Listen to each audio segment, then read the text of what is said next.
What's up, fam? Hit that like, hit that subscribe. 1098. Let's go. That's my baby. I'm dying. That's my baby. We're going at it at 110%. I just want 5 minutes of happiness, please. Just give me 5 minutes. And they scored. They did it. Left, beat left. What the hell was that? Oh, yeah! What the fuck are you talking about?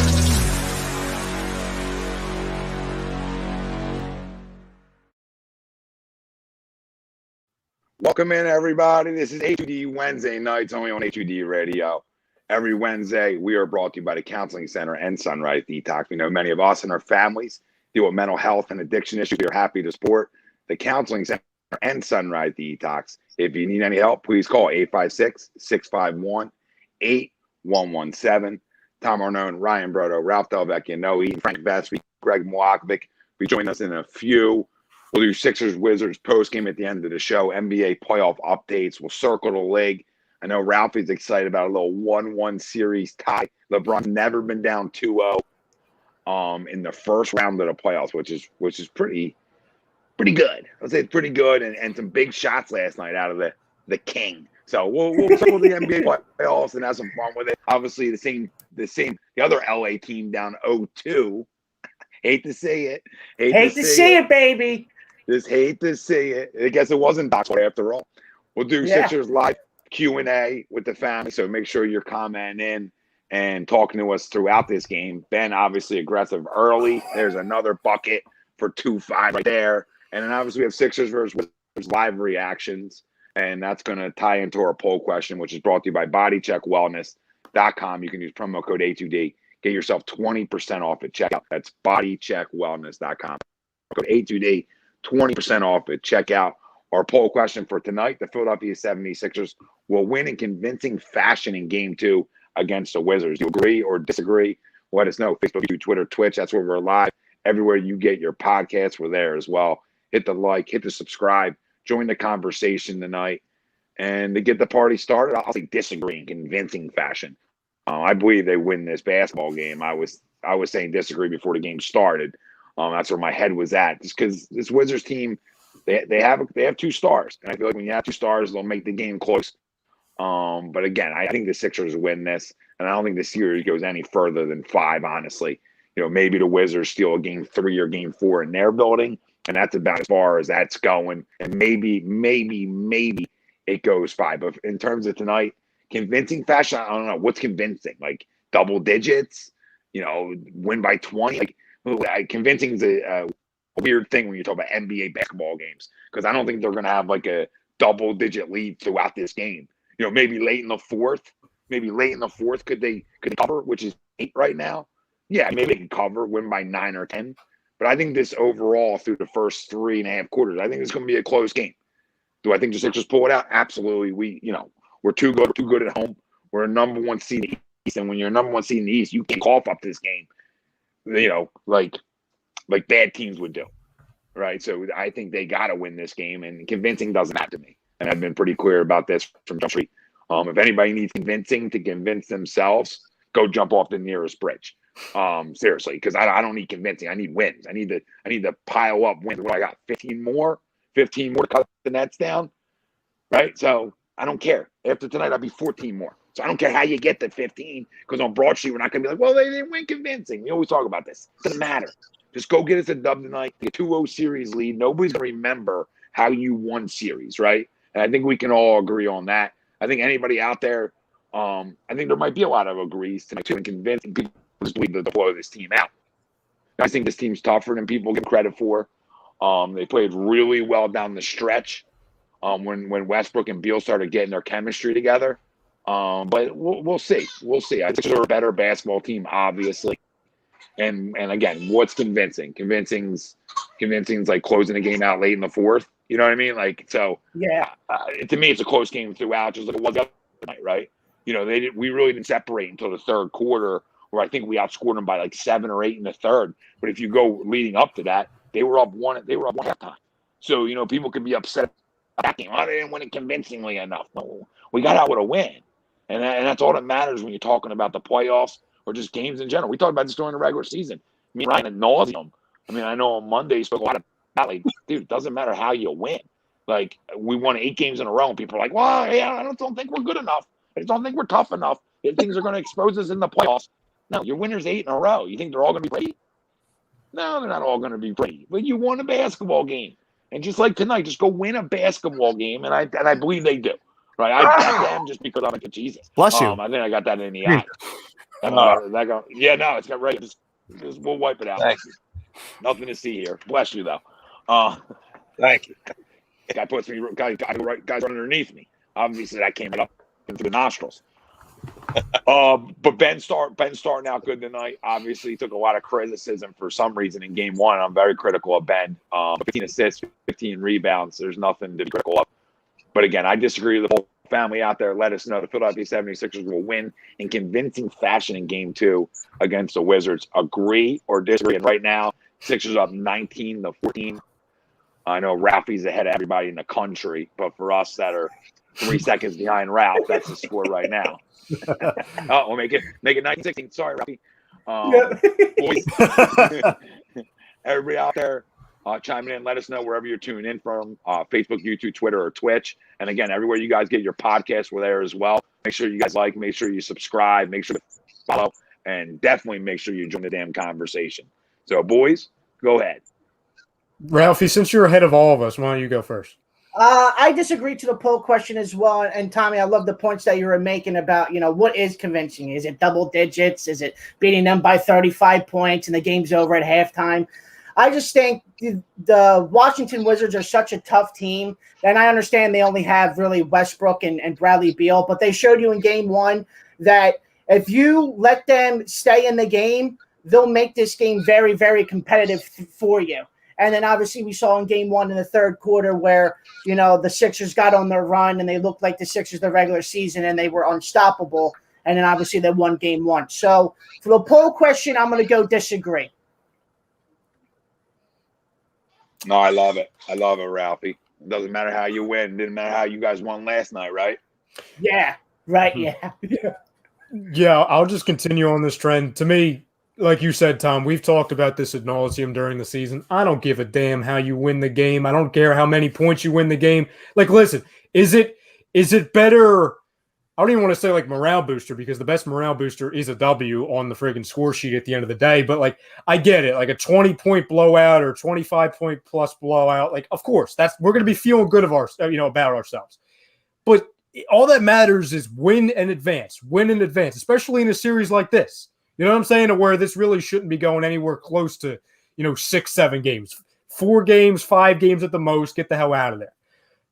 I think as far as tonight's game, I'm not going to say that this is like the Wizards' best chance remaining to win a game or the last chance because you still have to go to Washington the next 2 games at least. But I see this being a game again. You're looking like a 5-point lead right now. It would have been okay. Now 7. Now that Ben made that. Oh no, it's traveling. Yeah, traveling. Ben, yeah. I see this being again like a 5-10 point swing either way type of a game until I would say late in the third quarter, and I say we break away. I say it's one of these games to where you've seen it all throughout the season. Even if we're not at top of our game in the first half, we're able to close games out and do it our way, whether that's defense, whether that's rebounding, whether that's just Joel Embiid being one of the best, if not the best player on the planet. So to me, I see it being a close game for a majority of it, but by the final score, I would say we would win by, 12 to 15 points. Yeah, I agree. That cover, I think is handled at some point late in this game, if not earlier. Who knows? Yeah. Am I next? Should I go? Go ahead. Yeah, go ahead. Should I go? Oh, okay. Thank you. You're up, Nate. Oh, great. Of course, I agree to the damn poll. I don't care what any of you all say. You all saying the same thing over and over again. Of course, I agree. We should kill them. This is what were they? 30-38 in the eighth seed or ninth seed. We're the best team in the NBA, or not one of the top 2 teams or 3 teams in the NBA. We should get them out of here and sweep. I put money on them sweeping the Wizards. I'm not trying to hear, a win's a win. Man, I want to see them kick their ass. Period. Period. Let's put our foot on their necks and keep putting down pressure. You know what I mean? Like, let's get them out of here and get them out there and convince them fast and on to the next one, man. Of course, convincing fashion just be winning games. Man, this ain't football, right? Well, This it's ain't football when you win it. It's football when you sweep a team 4-0. It becomes football real quick. Are we looking? Are we looking at run differential? Are we looking for points against and points for? Like, we can look. I agree with everything. I I agree with everything what you said until you said put your foot on their throat. If you go up 3-0 and you win each game by a combined 6 points, say your foot's still on their throat.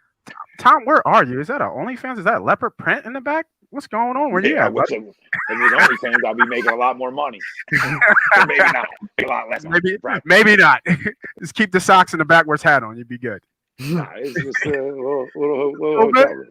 Little hotel room, little motel room. All right. Solid. I mean, you see it on Andy's screen every Saturday night. I mean, guys, his house is a hotel room. But yeah, man. No, I mean, like, we know what are you visiting Lenny's hotel? We know what a convincing win looks like. You know, we're not blind. You don't need to be, an analyst to know what a convincing win looks like. It was last game.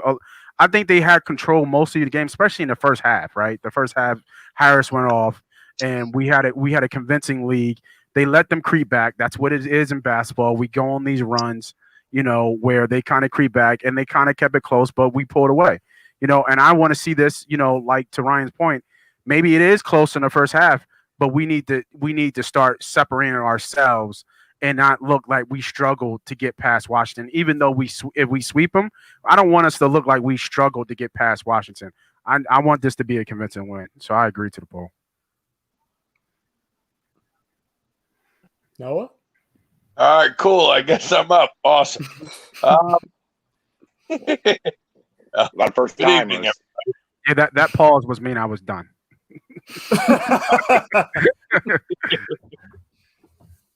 All right, look, it's the NBA. Every team goes on a run. No, I don't think they're going to win convincingly tonight, but to Tom's point, what they're going to do, the most important thing is to get a W at home and keep the home court advantage.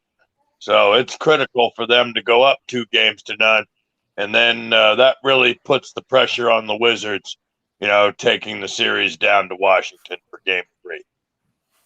And Noah, this is for you and for everybody else. I agree. But like, do you feel like we need to put pressure on Washington? That's what I'm saying. Like, this is look, what is their record? Their record was literally 35-38. Yeah, I think they had a losing record. 34-38. They were 4 games below 500. Right. All right. To be honest, they don't.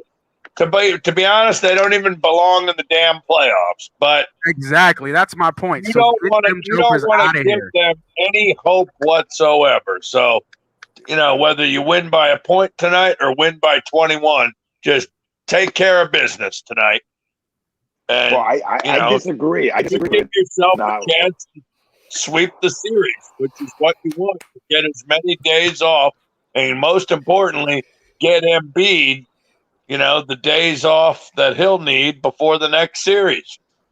I think everybody's forgetting something about Washington, and I'm not telling you they're better than they are. I'm just saying everybody looks at their split. Slam that in. That's a grown ass man. Let's go. I hope that he's 6'11" and can slam one in the open court. So that's a good dunk, Ben. Everybody blows LeBron for open court. Nobody around them dunks. Look at him. Look at him. I mean, of course, he's a freaking specimen. But I disagree with the one I disagree with. If you look at Washington's splits, right? And you look at the way they started. I mean, you remember the Bradley Beal comments, we can't guard a parked car. I mean, there was a point in time where they were 3, I want to say 3 and 20, or 3 and 18. They were atrocious. Yeah, they were really bad. Credit to them. Westbrook and Beal figured it out together. Their team around them's not good enough. But them two figured it out together, and they went on a really good run to even get themselves into the dance. Granted, with a under 500 record, but they still got themselves into the dance. So I would say they're the most, outside obviously the Lakers being a 7 seed over in the West. They're dangerous. They're more dangerous than Boston is. Are you kidding me? At this point in time, what Boston has left and losing Jaylen Brown and just having Tatum and Kemba Walker. Kemba Walker is flat out stunk. He's done. Right? He's done. He's done. Right. So he's done. But besides having Tatum, sorry, they have nothing left. Like, they have nothing there. I would argue that Washington has more talent than the Celtics right now. I agree with because you have a healthy Westbrook and Beal, and I think any point in this series, it's like Beal can have a 50 burger at any point and win them a game. Mm-hmm. So like I look at that, like when you play stars in this league, right? When we talk about Luka going against the Clippers, right? We talk about, well, they can win that series because they have a star. They have a star that can go off and win him a game. Now the Wizards can win this series, but what they can do is they can steal it. They can easily steal a game from you that they're not supposed to take. Like tonight, they could. I think we're too good for it. Like Nate was saying, though, that's what I agree with. Like we're too good for them too. And the only games they end up stealing is a game 3 or 4 in their own building, right? I mean, but that's a place we haven't played well in the past either. That's why tonight is an important game to put your foot on their throat, because again, it doesn't matter how you win it. You just haven't played well down there in the past. So it's like almost a little house of horrors down there. If you remember, like the first 3 years of us being good, we played like shit. And we played better this year down there, obviously. Mm-hmm. But in years past, it was a scary place to go. It was bad. It was very bad. And they the only game I would see Washington maybe pulling off a win would be that game 4. All out effort. I could also see that as well. I think that's the only game I see. They're fighting for their lives. If they're down 3-0, I think they could steal game 4 from us, and then we get the job done in game 5. So yeah, and then we let off the gas, right? We know we're going back home. They're not going to beat us 4 times in a row. But I would hope Doc is a veteran coach and is like, no, let's get these boys out of here. Yep. Going to the next one. Real quick before Frank, you answer the poll. Interesting thing here, and obviously, what we're doing so far throughout the entire game is working because we're up by 9 with 53 seconds to go in the first. All bench 5 right now. So the dreaded all bench 5 that everyone was screaming and hollering at, well, we're seeing it. We're seeing it right here. Yeah, I don't mind it in game. Yeah, I don't mind it in the first round, right? Like as much against this team, right? I do sure I'm going to mind it in the Eastern Conference Finals or the next round, depending on who you're facing, right? Mm-hmm. What does Kong say? Sixers will win by 15. Ben will have 25 points, 10 rebounds. That's someone will call WIP and cry Ben didn't shoot a 3. He already shot probably. And made a jumper. Yeah. Already shot and made an elbow jumper tonight. When was that? Was that early? Was that like right at the beginning? Was that the first 2 points? No. It was right when we were coming on the air. Right when you were doing an ad read, he did it. Yeah. Okay. Of course. Guy's got in the middle of an ad read paying bills. Now he wants to hit elbow jumpers. Which means, unless he finds some kind of way out we of need it. more ads? No. Our guy DJ, he's got to dye his beard pink. I hate to say it. The bet was that if he shoots, he just had to shoot a jump shot sometime in the playoffs, and he shot it and made it. No, I think it's. Did he say jump shot or spray? No, jump shot. Are you talking about that running kind of jump shot he did when he was coming across the lane? Yes. Yep. Okay. I just saw the highlight. Does that even count though? I saw that one. Does that count? That's like a 10. That's not a spot up jump. He was running to the lane, and he shot it right. You saw the form of a shot. With him. That's what you want to see. I guess. Here you go. People are already chiming in. He already made a statement on Twitter, and he said it didn't count because it was a running floater. That was DJ's statement. So there will be no dyeing of the beard yet. It was a fade. It was a fadeaway kind of shot.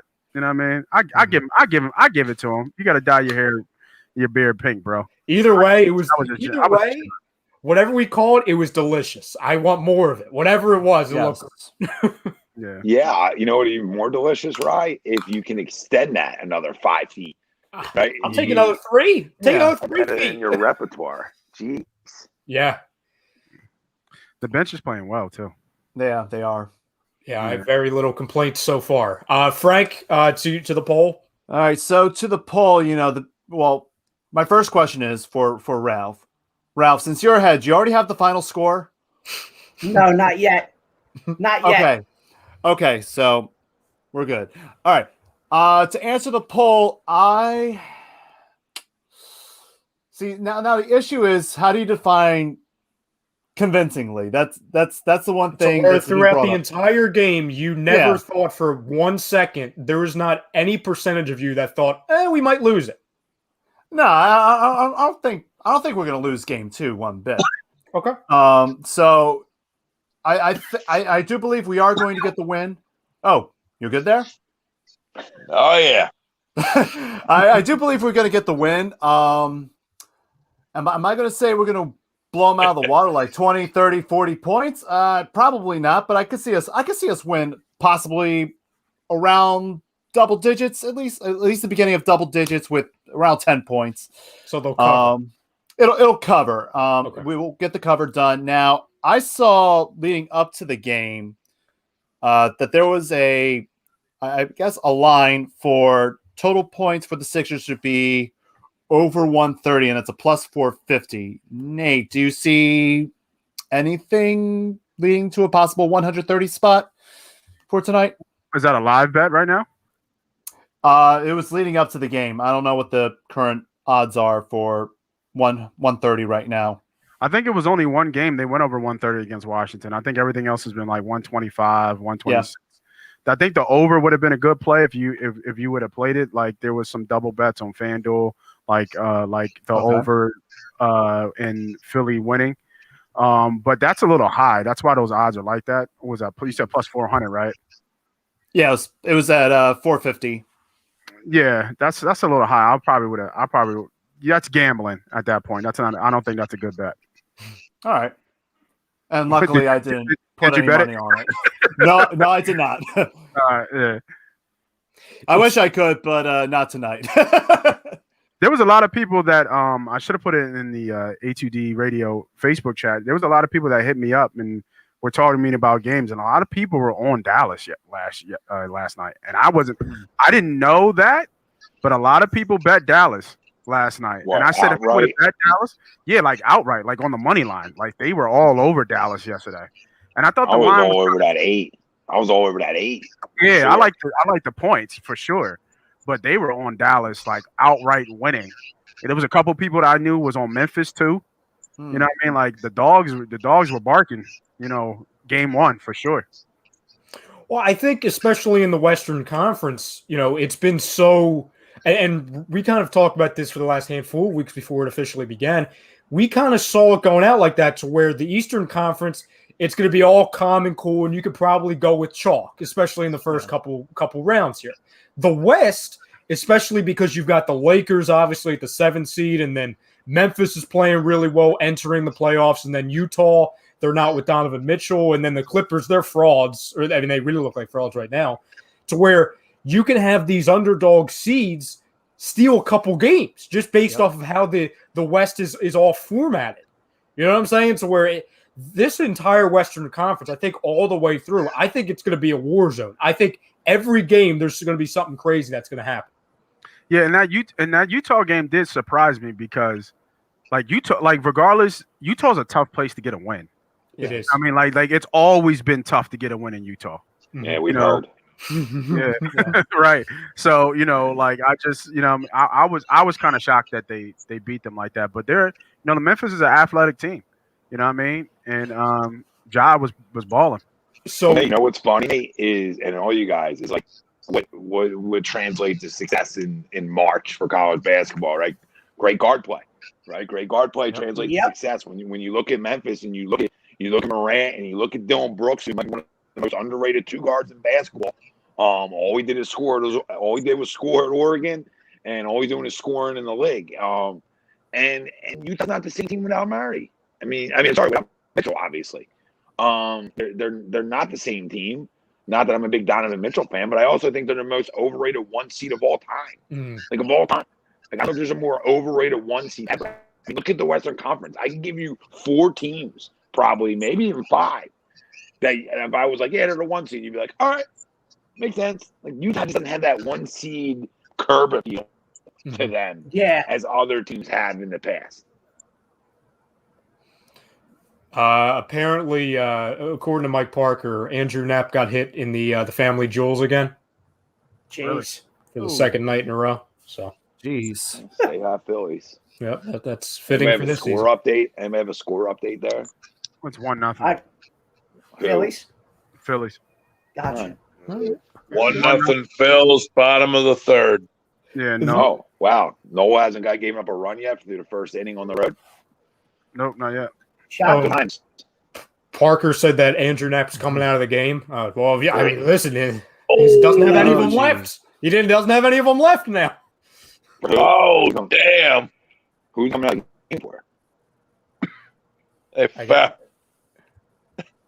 Yeah. What now? Had the ball fouled right off his nut. Who's replacing him? Somebody call Cameron Rupp. It's a great question. Get we don't have Oh, no. What's Cameron Rupp doing? Tom. That's a great question. I know that other catcher might be up. I forget his name. Marshawn? Is it Marshawn? Oh, Yeah. Is that Pat Burrow behind the plate? No, I'm kidding. He probably is in Miami, knowing his lifestyle. Who's it? NBA talk with Acom. Common Nintendo. Are you a Wizards fan?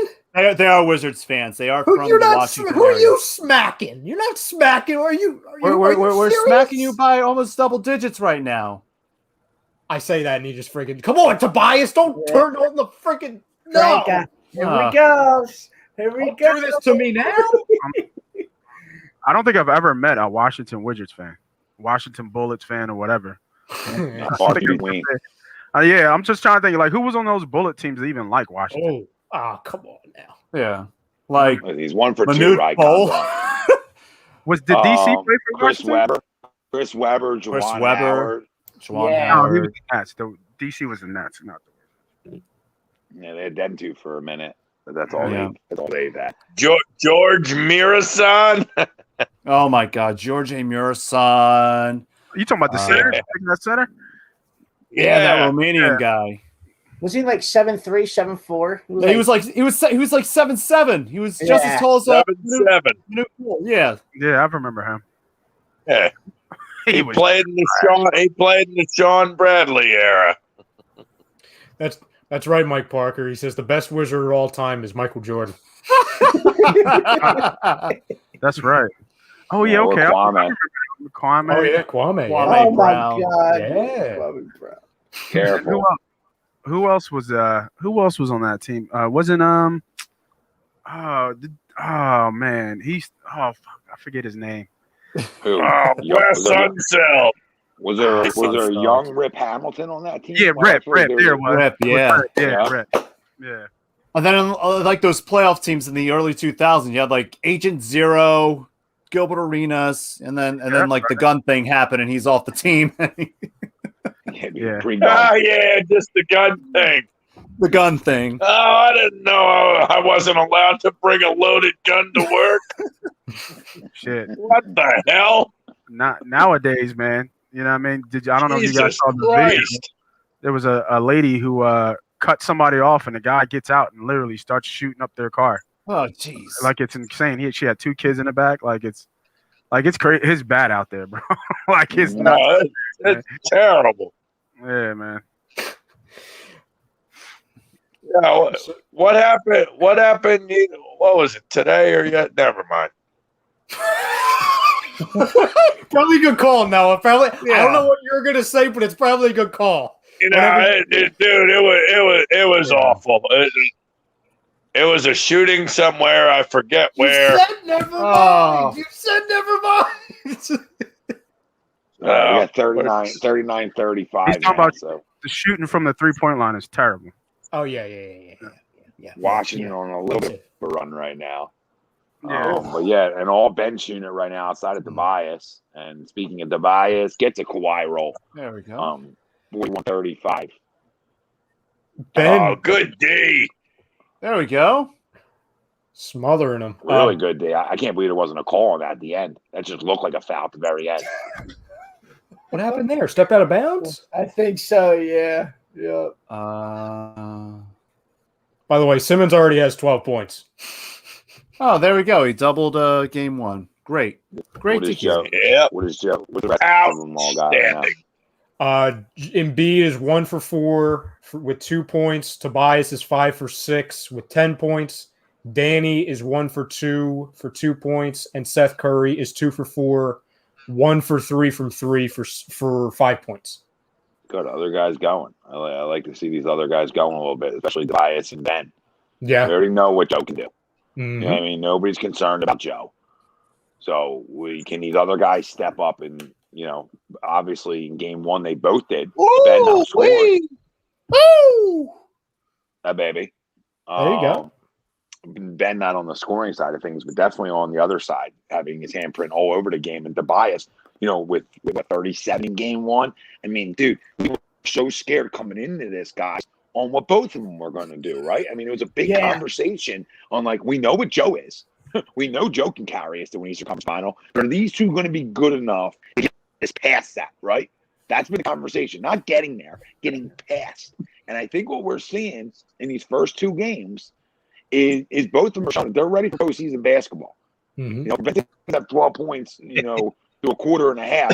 I mean, be critical all you want, idiots out there, but that's telling me he can play in the postseason. Every time you had a game slows down and part of the score. Well, shut up, or you're locking up Embiid. Would you stop?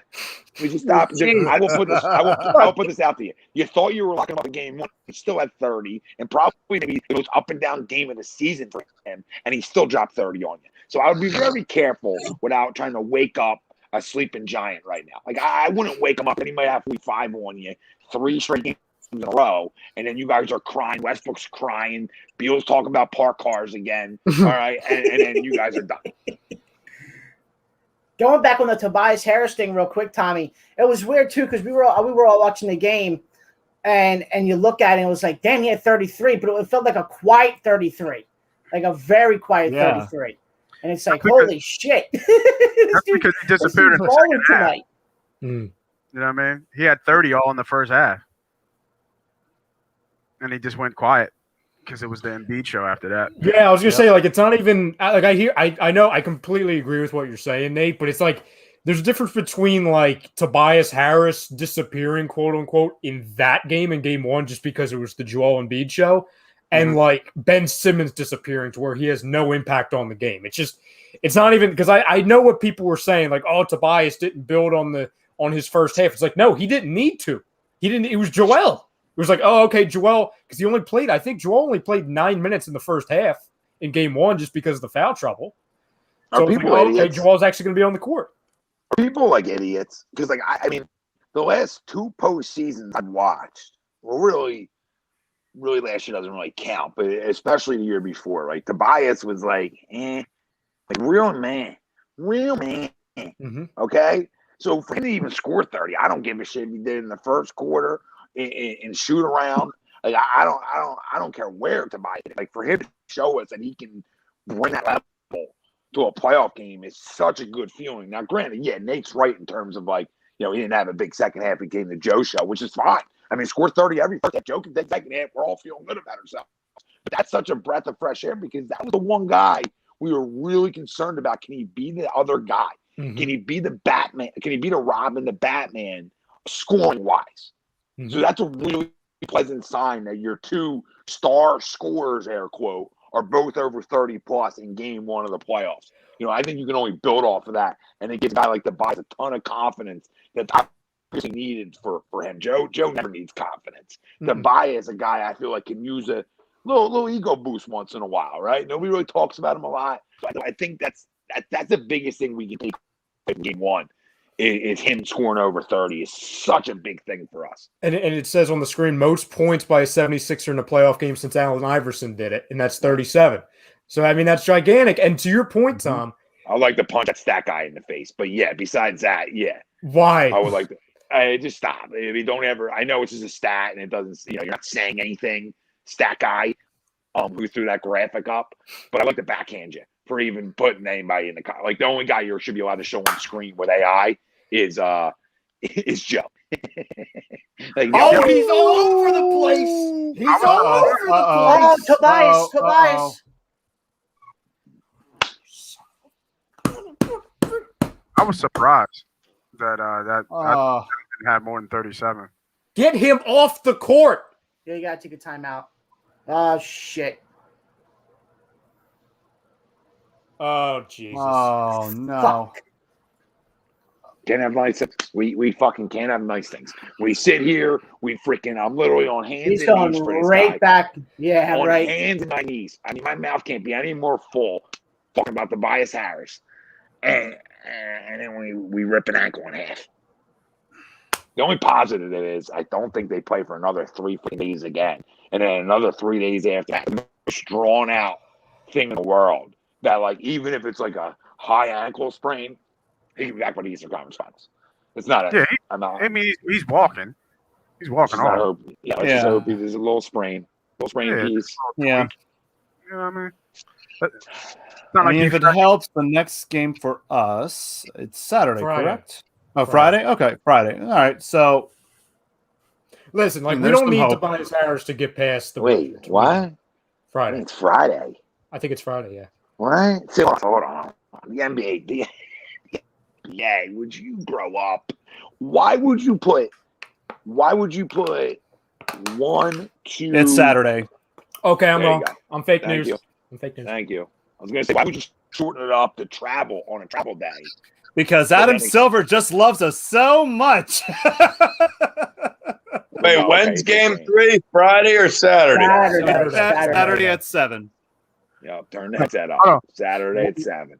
When's the game again?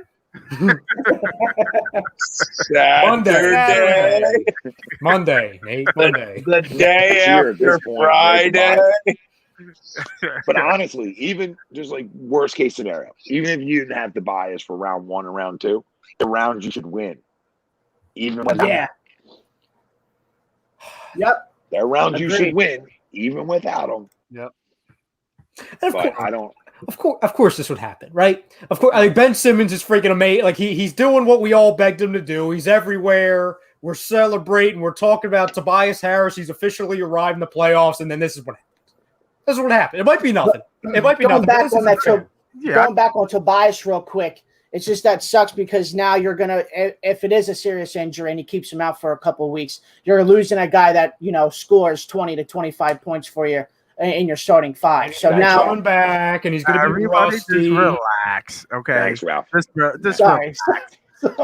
relax. Let's see what happens first. He walked Ralph, off. don't you worry about it. We'll see you in the NBA Finals. I'm looking at the replay right now, and it looks like he could have just tweaked it. It looks like a tweak. Yeah. Thank you, Dr. Vespi. Oh, no, he turned it. He turned the ankle. What do you mean he tweaked it? He got freaking sandwiched. Well, I was given a terrible angle then. That's a better angle then. Oh, that's a little roll. That's a little roll. Guess what? We need Ben to show up. That's a roll, right? Yeah, he should be fine. But, I mean, let's just listen, okay? I mean, that's... he's putting weight on it. I mean, it's a tweak. It looks like a tweak. It's a tweak. It's not like it popped out or anything. Yeah. I mean, it's not like it's shattered in multiple places. Yeah, all right, we're good. Yeah. It's not Ronald Darby-esque. We're good. Oh, don't say you guys just let me know when an update comes because I got a pool and an ocean. I'm willing to just fall either. Yeah. Just let the waves take me. All right. Let the waves take me. Especially because it's storming out too. You know what I'm saying? It'll be a rough sea. Rough sea. Mike Scott. Yeah, right. Matt Scott. Yeah, right. Now I'd really love to see Joe put his foot on the. Yeah, until tomorrow. I would love to see Joe put his foot on the gas. He's twisted his ankle too. He looked a little wobbly walking to that pass. Jesus God. So it looks like, according to the chat, we're either going to get some Mike Scott Hive or B-Ball Paul. If B-Ball Paul touches the floor, I'll dye my beard pink. Listen. I might be rooting, given the circumstances that were between B-Ball Paul and Mike Scott. I might be rooting for some Anthony Tolliver. I'd rather Anthony Tolliver golly. give me Tolliver and Mike Scott. I mean, at least I know Mike Scott will be physical. So I mean, he's not going to score, but he can be physical. Yeah, it's so funny how hyped that was, and now it's just like that. The beehive. Oh yeah, the hive. Sting The me. hive. It was Sting so me. much. Right, Tom? Sting me. Mike Scott is working the hot dog section. jeez. Hot dog stand by section 112. Jesus. Oh, they're imploding. They're imploding. The comeback is on. The Wizards are going to win 4 straight. So about that poll, Yeah, right. Yep. Yeah, right. Oh, 46, man. 40, 46, 46ers right now. So, all right, just can't let this guy get going. Make him shoot that. Oh, freaking Robin Lopez. Good day. Way to box out, boys. Jesus. There you go, Ben. Oh, Thank There you. you go, That's Ben. a grown man. Yeah, that's a little bit more grown up than the Then the wide open dunk. I just, What's he I got, like- 16 now? I just like a good slam. No, not you, Frank. I wasn't talking to you. I just hate No. when they like mean mug an open court dunk. Like there's nothing to mean mug. Like mean mug that one all day. I love that mean mug. No. I like that. I like it though. He's being extremely aggressive. Yes, Yeah. he is. Extremely Yeah. aggressive. You can't even be upset about that. Not even a little bit. Oh, I can't let this guy Kawhi go. bounce. Oh. Kawhi bounce. Just oh my god. I'm so far behind you guys. You know what? That easy layup. Easy All layup. right. All right. I think Noah's ahead of everybody. No. Tobias is back at the scorer's table, by the way. Yeah, Back there. Let's we go. got He's a alive. 5-point Yes, lead. he's alive. Yeah, they just taped up the ankle, man. That's all All they right. 7-point lead. I would like you to calm down now. Underneath of me. Yeah, guys, like 5 seconds ahead. Yeah, Noah, listen, man. Hey, at least it's not Ralph that's reacting early. No, because Noah's ahead of Ralph. So I saw. Did Chris Paul get hurt again? Was that what that was? Hey, man. Yeah, he's probably. I mean, when do they play again, Ralphie? Tomorrow? Yeah, Tomorrow Ralph. night. Tomorrow at 10. Yeah, it's a Did he shame. get- Did he get hurt again at the end?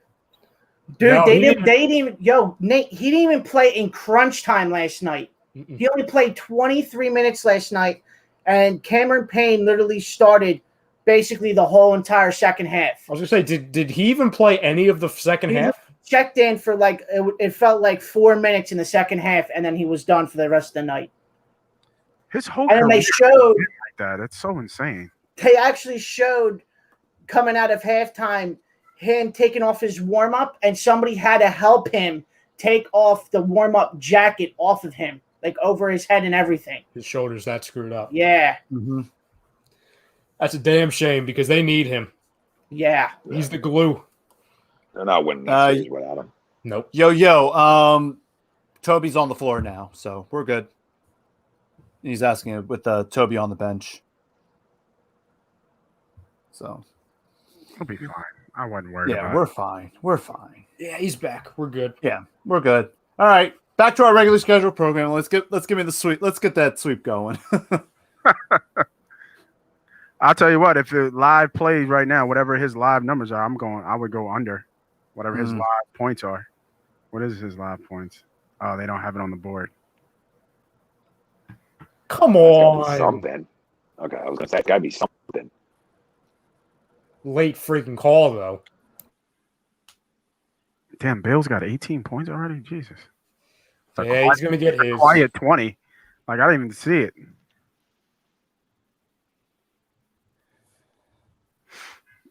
Yeah, we talked about him being able to walk in the 40, Oh yeah, which for could put sure. you in a little bit of a nail biter.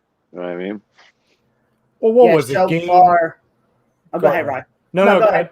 Go ahead. No, I was going to say Tobias has 10, Danny with 2, Embiid with 8, Simmons with 16, and Curry with 7 so far for the starting 5. All right.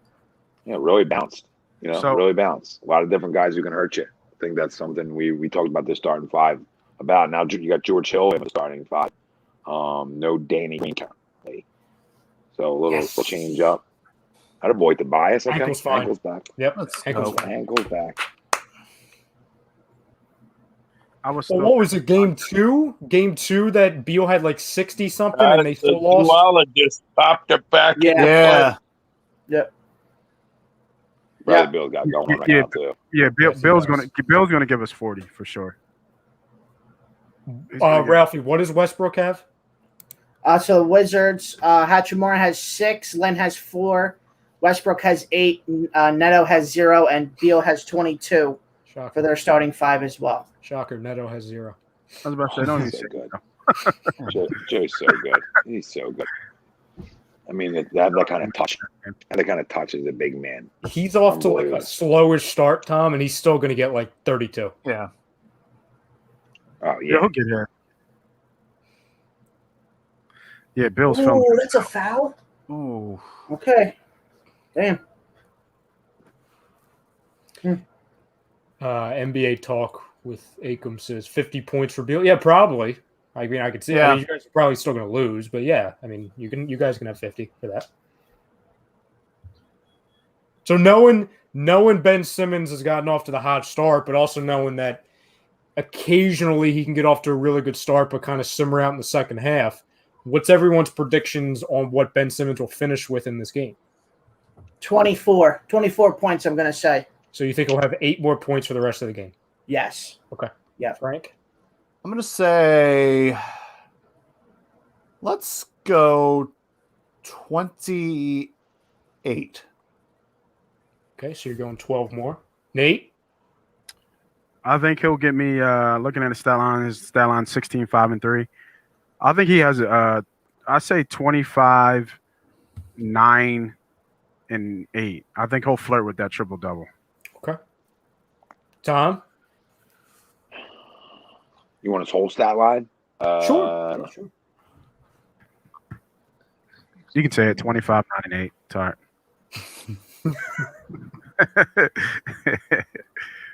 16. Give me 25, 22, 10 and 10. 22, 10, and 10. Noah? Terrible numbers, Tom. What the fuck are you doing?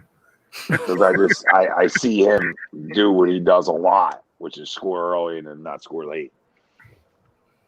Yeah, I think he'll have a quiet second half. I'm going to go 19, 12, and 14. You know he has 16 right now, Noah, right?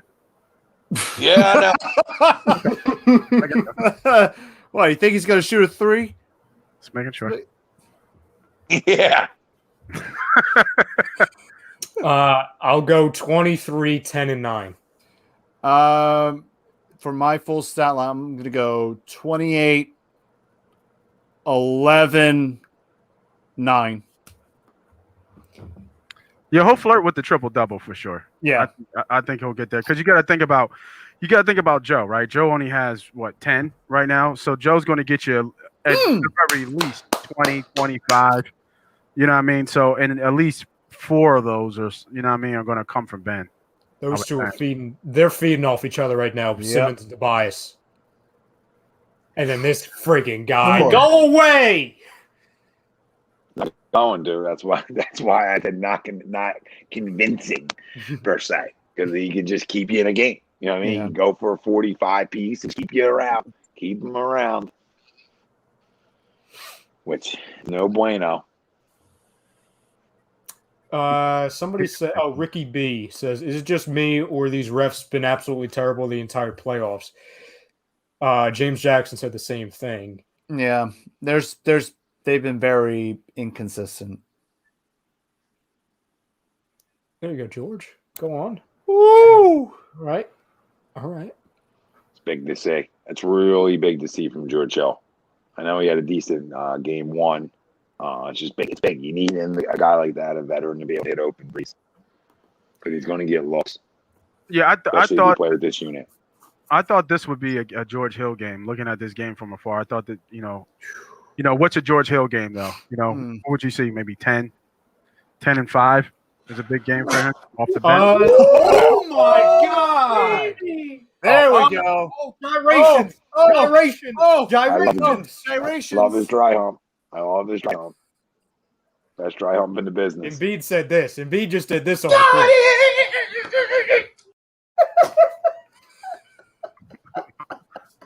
What? I love it. Yeah, I'm way behind. Yo, I'm like 10, 15 seconds behind y'all. Jesus. Did Embiid score yet for you? Nah. That's just Hulu shit. Oh. Oh, well, here, he completed the 3-point play.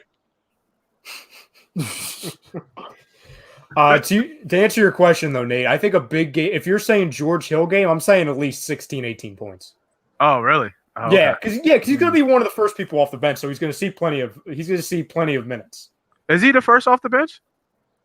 I think so. Yeah. I don't remember who came off the bench first. Was he the first off the bench? Mm-hmm. I don't know, Don. That's just what Ralph. It's life, the miracle of life, Don. Don't be jealous. That's what it is. Don't be jealous. I like it. Yeah, Don, we don't ask questions. We just kind of see and we just What's that score? So Phils are tied up. Just to let you know. Wonderful. 1-1. Top of the floor. 2 outs. McCutcheon is batting. Count is 1-1 right now. Bertans already has 4 fouls. That's correct. Yep. Good.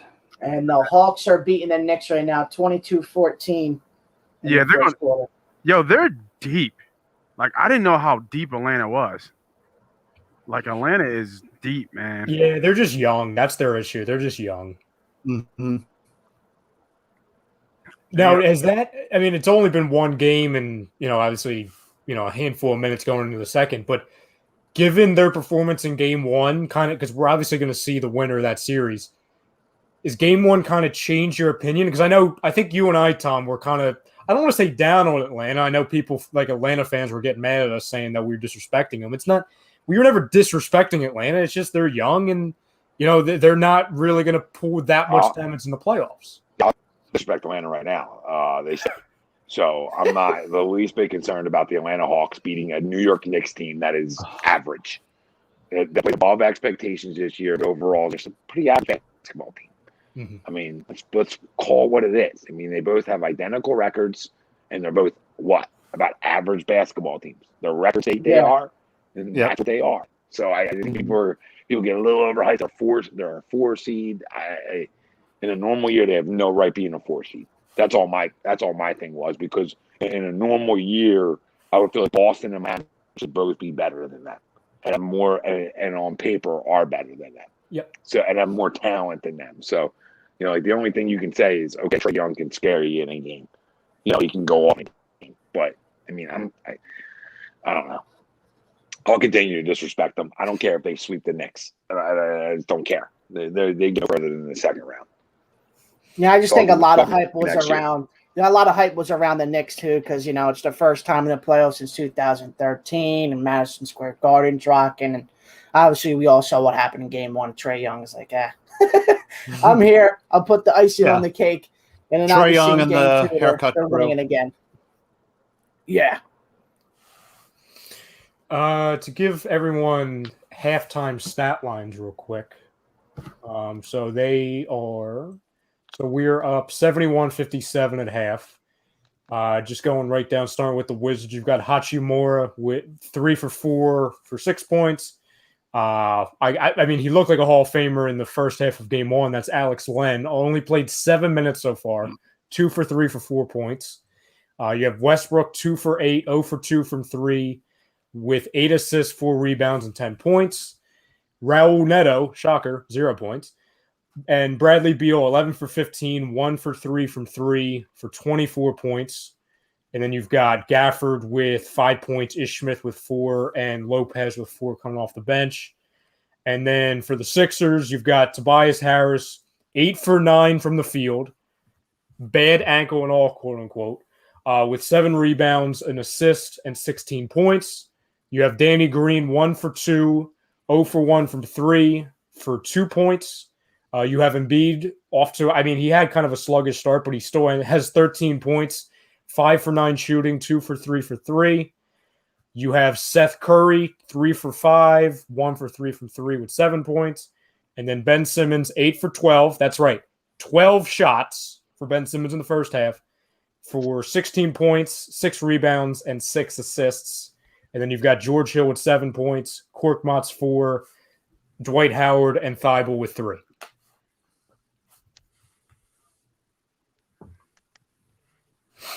Sounds good. I mean, I think so. I don't know, Frank. Frank, that bet might hit here. Oh, jeez. You think about it. I was tempted, but then I'm like, oh wait, I don't have points bet. So I mean, they put up 71 in the first half, right? Yeah. So what's that? 128. 100. Yeah, 128 points. So they only it's possible. Yeah. Yeah, it'll be close for sure. Yeah. Ryan Jennings, reading some of the comments, fam. He says Westbrook's a bum, 40% from the field, 20% from 3. That's his playoff stats. You have Marky Mark saying, "What's up, fellas? I see you, Simmons." Let's see here. TTP chimes in with an emoji. It doesn't show me the emoji, but what's up, TTP? It is a broom. Oh, I'm going to put that on the screen. Perfect. NBA Talk with Acom says, to win, Bertans has to make at least 4 threes. Gafford needs 10 points, and Westbrook has to be aggressive. I think Rui needs at least 12, and we win. Well, with Bertans having 4 personal fouls, is it possible for the Latvian Laser to do all that while trying to maintain those 2 personal fouls left? No, and also Bertans is somebody to where he's got to get off to a hot start. He's 0 for 3 from 3. So, yeah, usually, I think as a team too, the Wizards are like 1 for 14 from 3, so they're not shooting that well from 3 either. And I think the one was that Bradley Beal disgusting shot in the second. Yeah. Ryan Jennings says, who can match up with Embiid? Nobody on this team. No. I mean, I don't know. Honestly, nobody in the East. Am I fair to say that? Like, I'm not trying to get too carried away. You know what I'm saying? Like, is there anybody in the NBA that has a legitimate shot? I'm not saying shutting him down for the friggin' like 0 points in Toronto a couple years ago, but like, is there anybody that could stack up against Embiid to where, okay, maybe you might have an off night from it in the NBA? In the NBA, center wise, like big man. Yes. Because he's taking care of Gobert, so like I can't even go there with him. Yeah, didn't he torch Gobert for 42? He's torched them numerous times, but 42 is the most recent performance. Yes, I would have to say Jokic might give him a run for his money, but they won't match up until the finals. You know what I mean? If the Nuggets get there, obviously. But like I said, man, in the Eastern Conference, there's no center in the Eastern Conference in the playoff wise that really can give Joel Embiid problems down low. There's not a player. There really isn't. No, there's not a player who can. I don't think Joker gives him any problems down low. I think Joker play like a defense, so he gives him problems on the offensive side for sure. I don't know. I'll keep saying the same guy I've been saying. It's Brook Lopez. I mean, that's so much the guy he's got to get that taste out of his mouth with. That's the guy who sort of ate his lunch a little bit when he was with Toronto. I think that's the guy. He's taking it to his brother right now, but can he take it to him? Because when they've matched up in the postseason, that's the guy he's had the most trouble with. And even in regular season games, that's the guy who's caused him the most fits. So to me, it's Brook Lopez, and not for the talent, just because can you get him out of your mind? You know what I mean? I feel like he sort of lived rent-free defensively. And again, one of the best defensive center, who gets all the accolades in the NBA, Rudy Gobert, Joe eats him up, right? So it's not like a talent thing. He can't eat Brook Lopez up. Just Brook Lopez is sort of, I don't want to say owned him, but definitely has kept him in check. I know he's not on Toronto anymore, but I don't know. That's the guy to me. That's the guy I think we're going to see in the Eastern Conference Finals, and that's the guy I think he needs to get over that hump with. James Jackson also says Bam Adebayo. He says he's the best on-ball defending center. No, Bam's really good, but I just don't think we see Bam. So yeah, I don't. They're not going to get past Milwaukee, especially after that game too. That game too was. Yeah, that was Hit demoralizing. the panic button in Miami. Jeez. Yeah. Well, and like panic button. Speaking of that too, kind of talking, during half around some of the other games, because I'm seeing a lot of people, and I get it. When you blow out a team, regardless of who it is, you look at what the Nets have done to the. Hold on. Did Brook Lopez and Marc Gasol both play for Toronto, or am I going crazy? No, Lopez never. It was the guy on the. Was anybody going to fucking say that, or you guys going to let me talk? Thank you. Okay. All right. Yeah. So it was all right. Gotcha. Wait, so you guys are more than welcome to correct if I messed up a name. Oh, I'm sorry. I'm watching Noah. Apologies. Oh yeah, me, so me it was too. Gasol. It was Gasol that. Gasol. Ate him up. All right, it was Gasol. Not I guess it was Lopez. All right. Let me see. How long has Lopez been with Toronto? I don't know, because he was with the Nets before Toronto. I mean, before. The Nets and then went to the Bucks. Brook Lopez went from the Lakers to the Nets to Milwaukee. Yeah, he's with Milwaukee right now. He was with the Nets, then the Lakers, then the Bucks. Oh, okay. I don't remember him. The Nets drafted him in like the top 5, right? Top yeah, 8. he was somewhere around there. Yeah.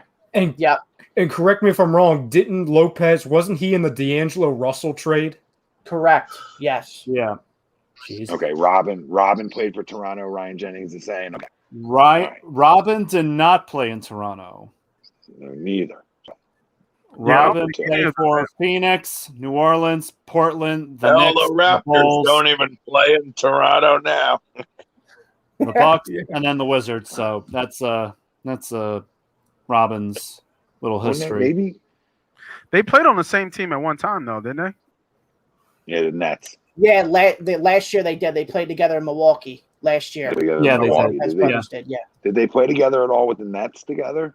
I don't think they never. No, they didn't. Robin never played for the Nets. Frankie with the $5 super chat. Thank you, Frankie. Oh, he says, that Frankie. Gotcha.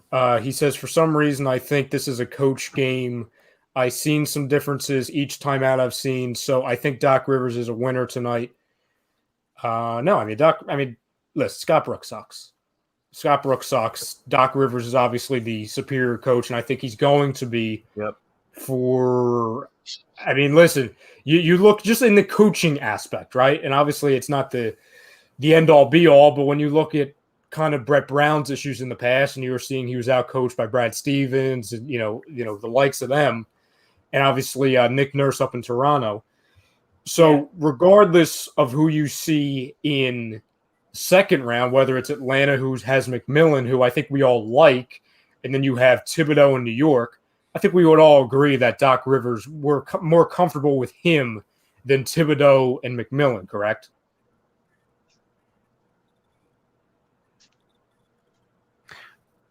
Sorry, I was looking at my FanDuel. Say again. I'm not gonna lie. We would rather have Doc Rivers than Thibodeau or McMillan as far as coaching. I'm talking about coaching. Absolutely. I'll have Doc. Yeah, neither one of the guys have a. Yeah, I'm trying to think what what a Tim trophy did. in their house. Yeah, Tim was good in but he had Rose in Chicago when Rose was in prime, right? Yeah, he had the really good teams with like Derrick Rose, Joakim Noah, Nazim Muhammad, just bunch of random guys along with Derrick Rose. And he coached him in Minnesota too, right? Correct. Yeah. Yeah, that's who Jimmy Butler can't stand.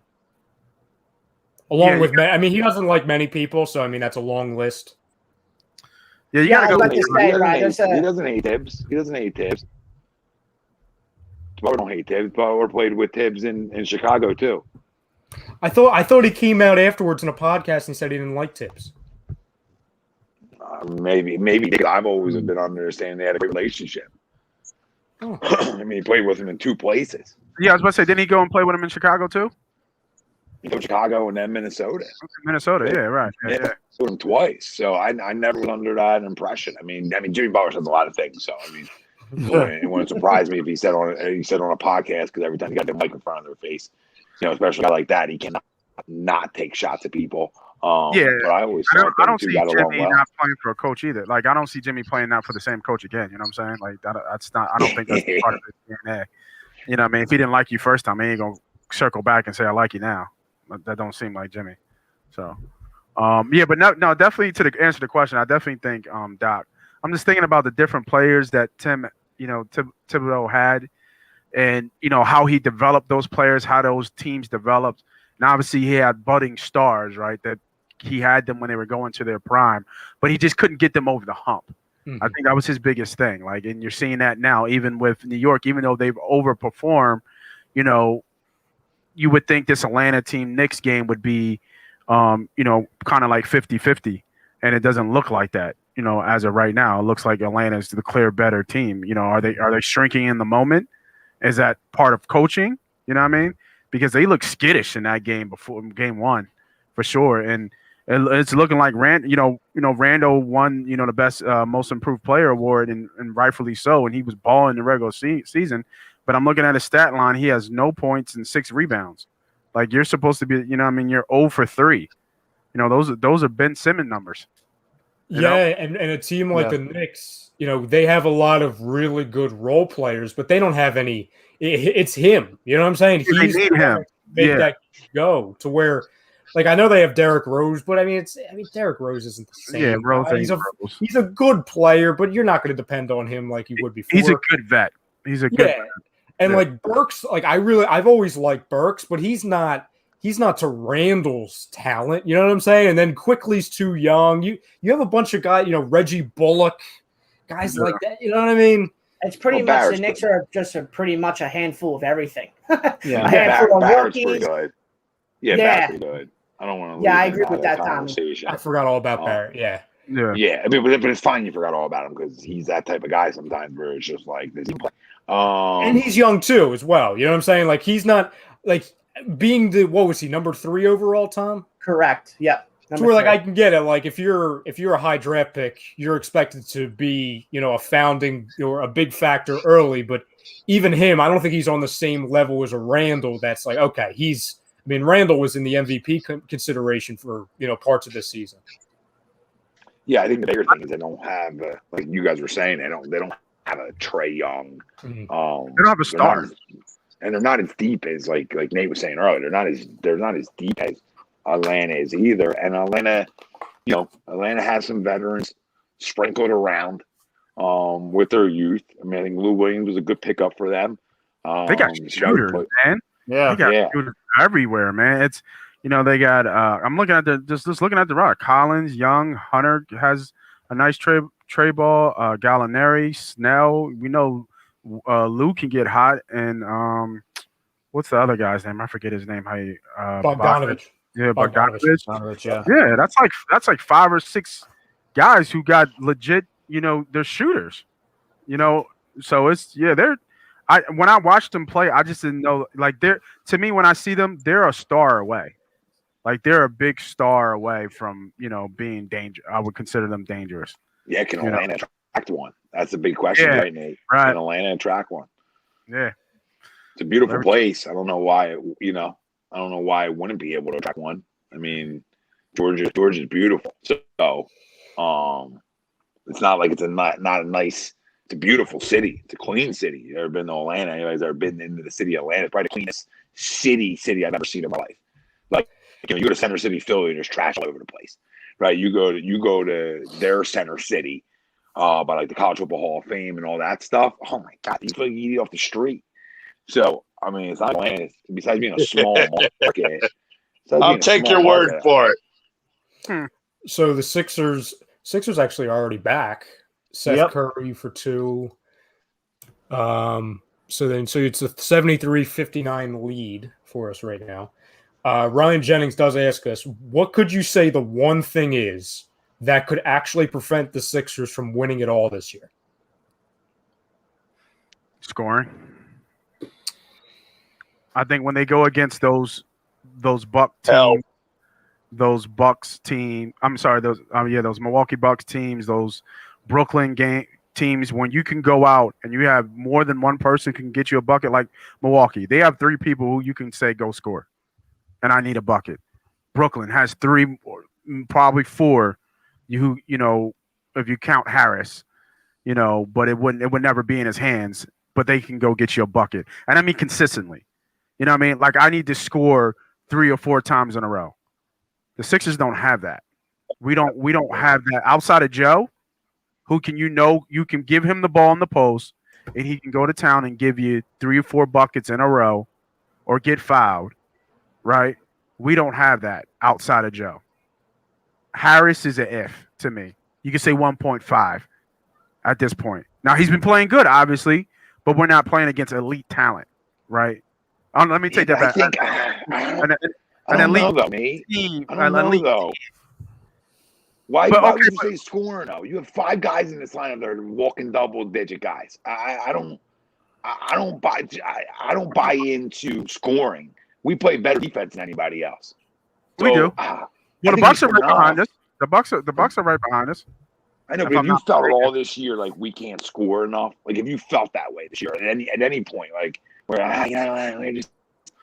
maybe I'm just overlooking it a little bit. You know what I mean? I'm digging into the question. He said preventing the Sixers from winning all. Like what's when you look at the games that the Sixers obviously they're going to lose, and you know I don't think they're going to sweep everybody, but when they get to the games that there was a question mark, a game 6, a swing game against the Bucks in the Eastern Conference Finals, or even, maybe a swing game we'll see in Atlanta, maybe, if Atlanta wins in New York and we in like game 5 in Atlanta. I think you're going to run into those games where, you're going to need somebody who we have streaky guys, Curry's streaky, Cormant's is streaky. Hill, is a vet, so he, I give it to Hill. I'm trying to think who else in that 5. Green is streaky. Like they can score. I'm not saying they can't score, but I'm just saying consistently every game and game in and game out especially when it's crunch time. Different set of pressure when it's crunch time, man. And all those other players have been there, and I don't think we have yet. Outside of Joe. I don't know. I would say health. I mean, for my money, it's obvious. Embiid, Harris, and Simmons all have to be, relatively speaking, 100% healthy. Tom? Like I'm probably far behind you just before you go, Tom. That pass to like Green across court for that 3-corner shot. You know what I mean? Like that doesn't happen against good teams. You know what I'm saying? Oh my God, what a block. It wasn't a block. Hey! That was a foul. That wasn't a Simmons block? It's not a Flagrant block. 2. It's an alley-oop. It's an alley-oop. He caught. Watch it again. Not a block. It's an oop. It's an oop. Foul. It's an oopy-oop. It's a good steal. I wish it was a block, but no, he wasn't shooting that.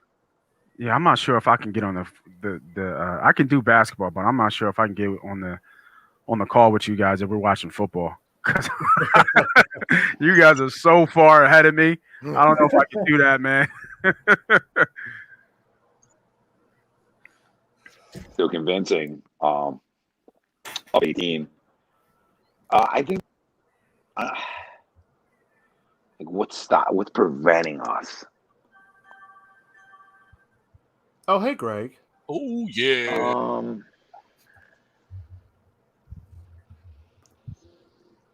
Nothing. There's nothing preventing us. What's up, Greg? Like if I have to like force something, do I have to pick something? I mean, maybe like Noah said health. Obviously, that's an easy one for any team. There is nobody in the East that can beat us as long as we stay healthy.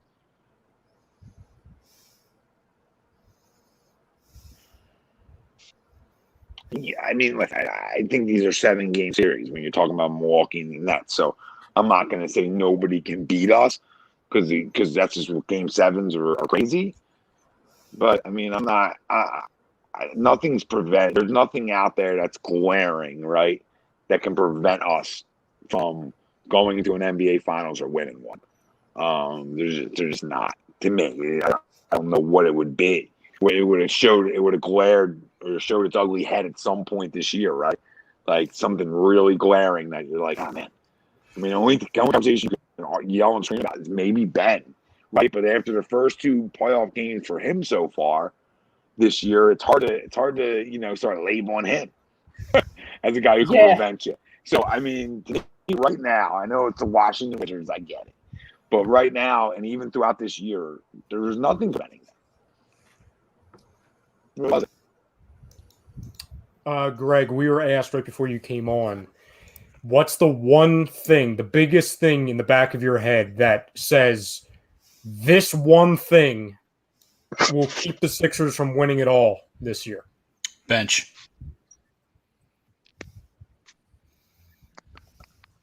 Their lack of anything off the bench, right? You're either going to get potentially defense, but we saw it tonight, right? Joel goes out of the game. We start bringing some bench pieces in. It goes to a 2-point game. Now, granted, the starters come back and they're going to play a lot of minutes, but when you go through a long NBA playoff series, you're going to need those times where that starting rotation is not on the floor. You know, and I think our bench right now is our weakest link, and is what could prevent us from doing some major damage. My one thing I would say to that is, granted, I agree. I understand what you're saying. That was an all bench unit they put out there. Do you honestly? But Doc does that, though. Doc does that. But do you see him doing that in the Eastern Conference Finals? Then our guys are going to then our starters are going to log a whole lot of minutes then, and then get run down. Who has a good bench in the East? Milwaukee does. Milwaukee. It's okay. Come on, stop. If we're looking at benches, our benches is very similar to Milwaukee's bench. Their bench. We don't have a guy like Dante DiVincenzo coming off our bench. We don't have a guy like Noah Vonleh coming off our bench the way he's playing right now.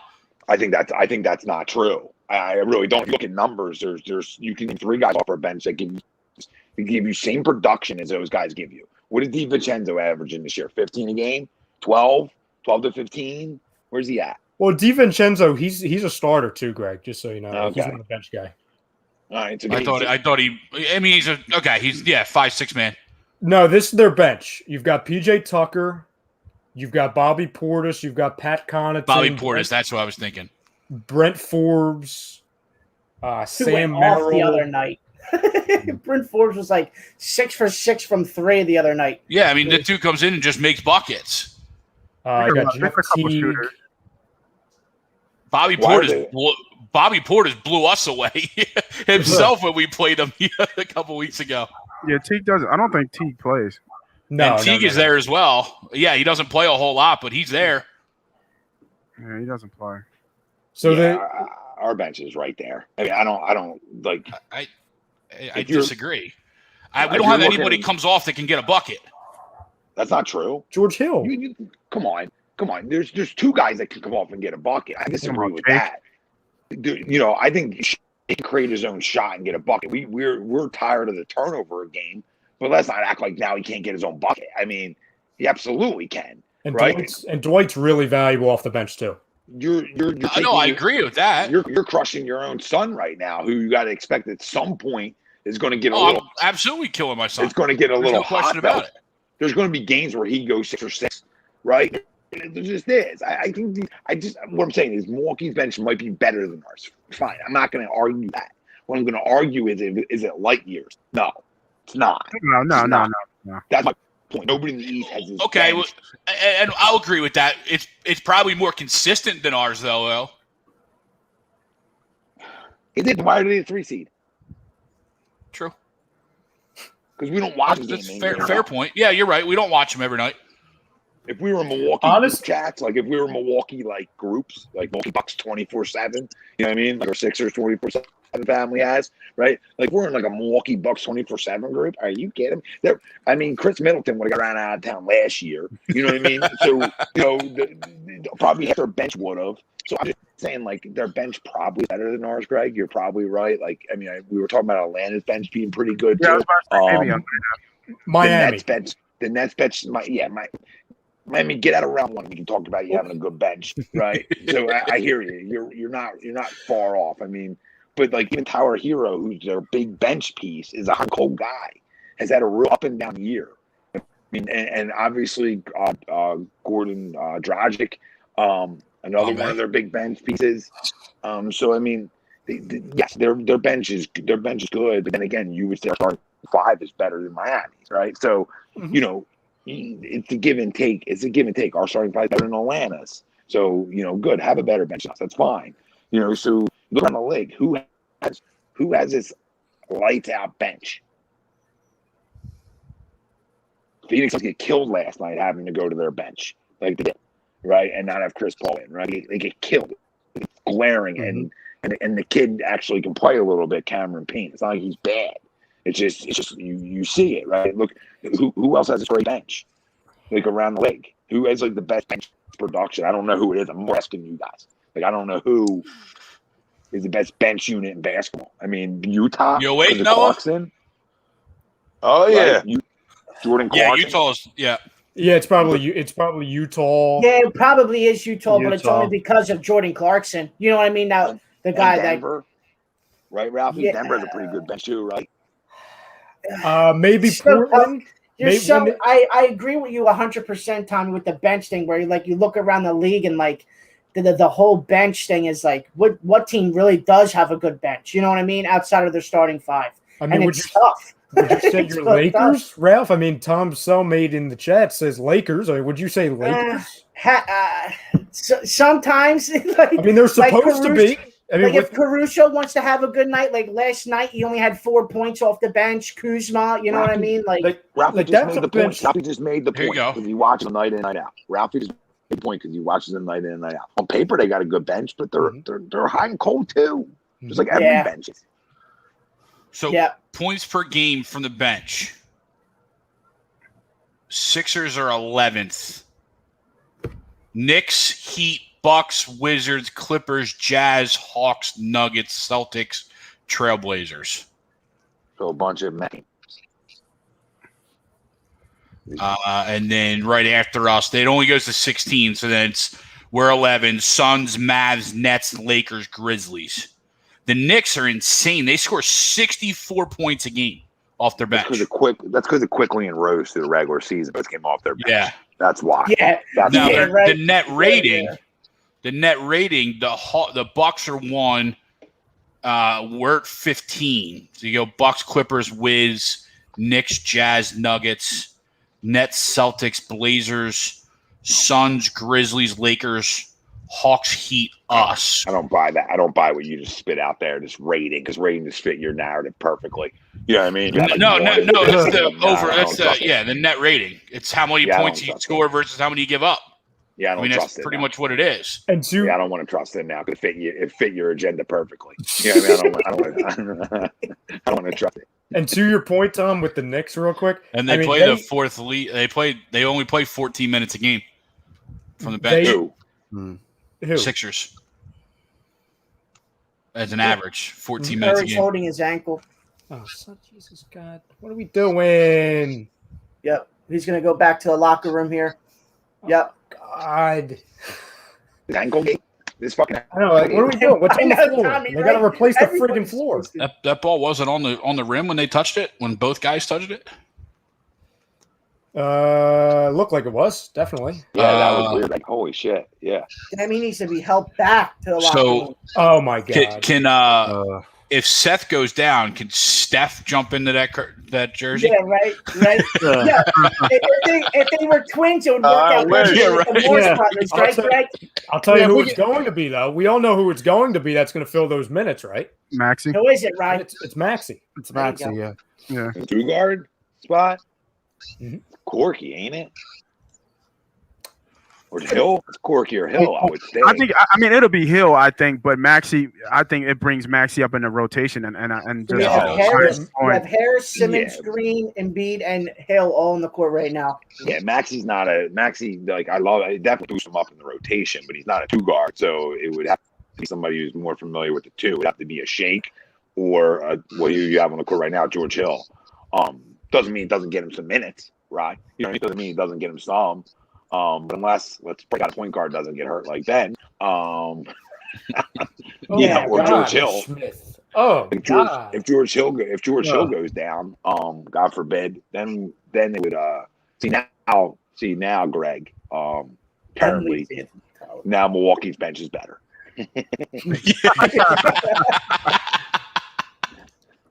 That quick. We can't. Yeah, it's a good hit from Toby. Yeah, and real quick, to your point, Tom, with the Knicks, you're not only getting a ton of points from Derrick Rose and Quickly, you're also getting Alec Burks off the bench and Obi Toppin. Oh, yeah. I forgot about Burks. I didn't even know Obi Toppin played at all. But Burks, them three alone can get a 20. He was streaky the whole time we had him. Yeah, he's streaky. I would have faded him all this game if I would have looked at that game to bet. That was a hot moment, you know, when he went for like 24, 27 last game. 27, yep. Yeah. I just can't believe I'm still stuck on the Brook Lopez. Like, why I had him in Toronto owning Joel when it was Marcus Gasol the whole time. That entire series is a blur. I mean, listen. Brook Lopez like owned him somewhere else, like where he had a hard time with him. Like, why do I feel like he always read into Brook Lopez and he had trouble? Like, why do I? No, that's the funny thing, Tom. When you were saying that, I was searching. I was looking to see like what he was doing in Toronto. I couldn't find it. I was searching. That's why I was like, what? Yeah. So I don't think Joel has had major issues with Lopez. What about Milwaukee? Has he had problems with him in Milwaukee? That I got this in my head. Lopez. Yeah, probably with Robin. No, we haven't had problems with Robin. And no, I don't think so. You mean Tom, like physical problems or just like problems like guarding and stuff? No, like matchup problems. Just like giving him a little tough time in the paint. That's all. I don't back think to the so. basket. I don't think I mean, so Robin Lopez doesn't shut him down, but gives him issues in Milwaukee. You mean Brook? Yes, Brook Lopez. Yeah, Okay. Yeah, it doesn't shut him down, but holds his own. Makes it hard on him. Yeah. I mean, Gasol obviously, you know, prime Gasol is the guy I was thinking living rent free in his head. Yes, that's the guy. If we face the Lakers in the finals, if I'm LeBron and I'm the head coach, Marc Gasol starts. Yes, just because of here, just because up here. Yep. Well, no, the only two people, honestly, that has given, well, I would say three, but it's a distance three. I would say there's three guys that have given Joel Embiid the hardest time in his career. The distant three is Steven Adams.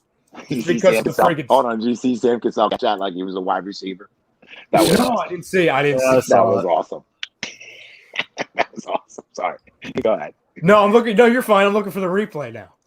Here it is. Danny Green block. Tip out. Watch Sammy. Oh, the backboard block. Yeah. Somebody will have it on Twitter.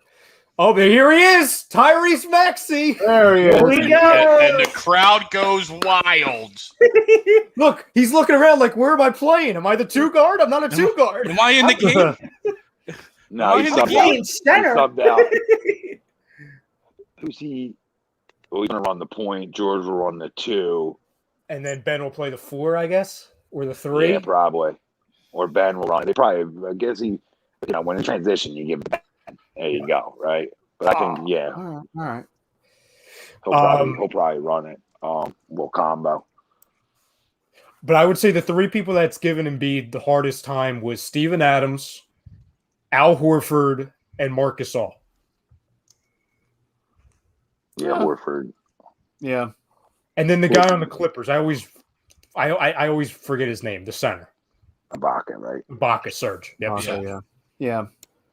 Because both Gasol and Ibaka gave him a hard time during that playoff series. You know, those two as a tandem on Embiid was a nightmare to watch. Oh no, it wasn't ideal. That's for damn sure. Yeah. Chris Dunn says this is the best Ben I have ever seen. Agree or disagree? In the playoffs, yes. In the playoffs, yes. Yeah. I mean, this is and the beautiful thing about it is it was right from Jump Street, right? You know what I mean? Like, first play of the game, he took Westbrook down to the block and just went to work. Oh, very good. One. And then it's what we always said with Ben is everything's in the paint. So, you know, if you're shooting that much, you should shoot at a high percentage in there. Tom, as you always say, they're getting palmsy, Tom. They're getting palmsy right now. I love when they play defense like this. Yep. That's back. Greg, I know you're like quick at pulling this stuff up. What was Ben's stat line against the Nets a few years ago in the postseason? That round one, I believe it was, because I feel like he had a really good round one. I could just be dreaming that. No, you said Ben Simmons, right? Game 2 and Game 3. Game 2 and Game 3. Those are the two games because Game 1, that's obviously when Brooklyn came in our house and they beat us. And that's when Ben did the famous, if you don't believe in us, stay on that side type. He took a little shot at the media. And then Game 2, he came out and he was gesturing. And he had a really good game, I believe, in Game 2. And then the Jared Dudley saga started. Yeah. And you're asking for Ben? Ben. Yes, Ben in that series. Yes. And against the Nets. So Ben Simmons, let me go over to the good old BR reference. Ben Simmons recorded 17.2 points per game, 7.6 assists per game, 1.2 steals, 1.2 blocks, and 6.8 total rebounds per game. Wow. In that Net series? In that Net series. Pretty damn so good. I'll play disagree that poll. It's you have a good point too, Tom, because we saw it over the course of a series. Now, I mean, with the 15 and 15 last game, and then obviously the aggressiveness tonight, we're off to a really good start. But I do agree, just based off of the. Oh, come on now, Dwight. But I mean, I think if that's anybody but Dwight, he gets that call. Yep. Yeah, of course. Greg, yeah, of course. right. You know what I mean? But the refs are like, I hope Dwight falls and busts his ass. I will say this: I do believe he's a more complete player now, in terms of just like physicality, etc. So, you know, I think you get better Ben now than you would, 2 years ago. Mm-hmm. 3 years ago, whatever it was, that series. I just think he's stronger now. Like he's stronger to be able to do that. I don't think he's able to do that 3 years ago. He's strong. You can just look at his body; it's just bigger and stronger now. Just natural growth from being 18 to 20. You know what I mean? From 18 to 23 or whatever you are now. Oh, our defense is so good though. I got a buddy at the game. And he's in a box with Matisse's dad. Oh, that's nice. Maxie might be going to that same box after that look. Yeah, I was gonna say, come out. I've had enough. Ben put Westbrook on the floor. So Harris has 19, Danny Green with 5, Embiid with 22, Simmons with 22, and Curry with 9. All starting fives are plus on the court. Does Ben not score the rest of the night? No, a good call with the 19, bud. For Ben points. Yeah, right. Yes. Tom, what did you 22 predict? for me. 22, 10, and 10. I need him to go to the line and miss one. Oh my God, Matisse. I need 23. It's not to ask for. He might even miss you too. Yeah. 22. Hey, Greg, I'm glad I was wrong. You know,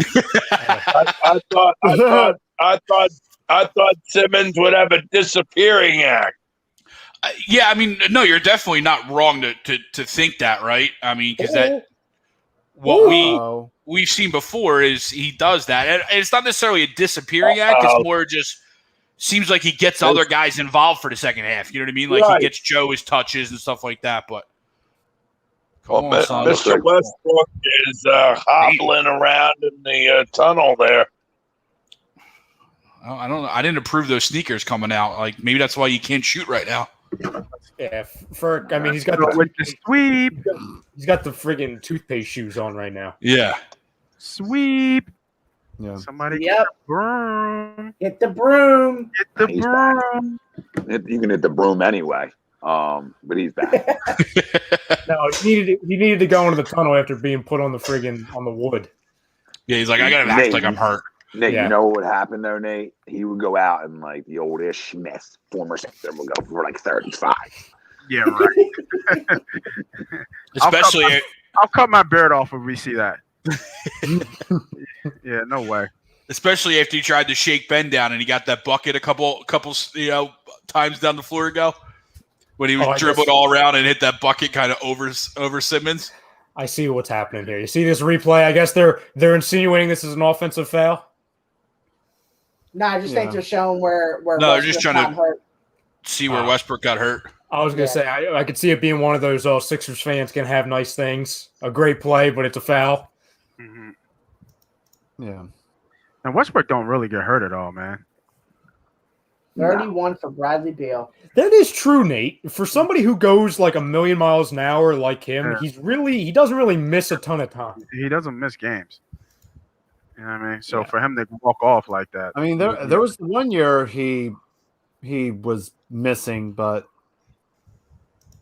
that was like I think it was after his MVP season, I believe.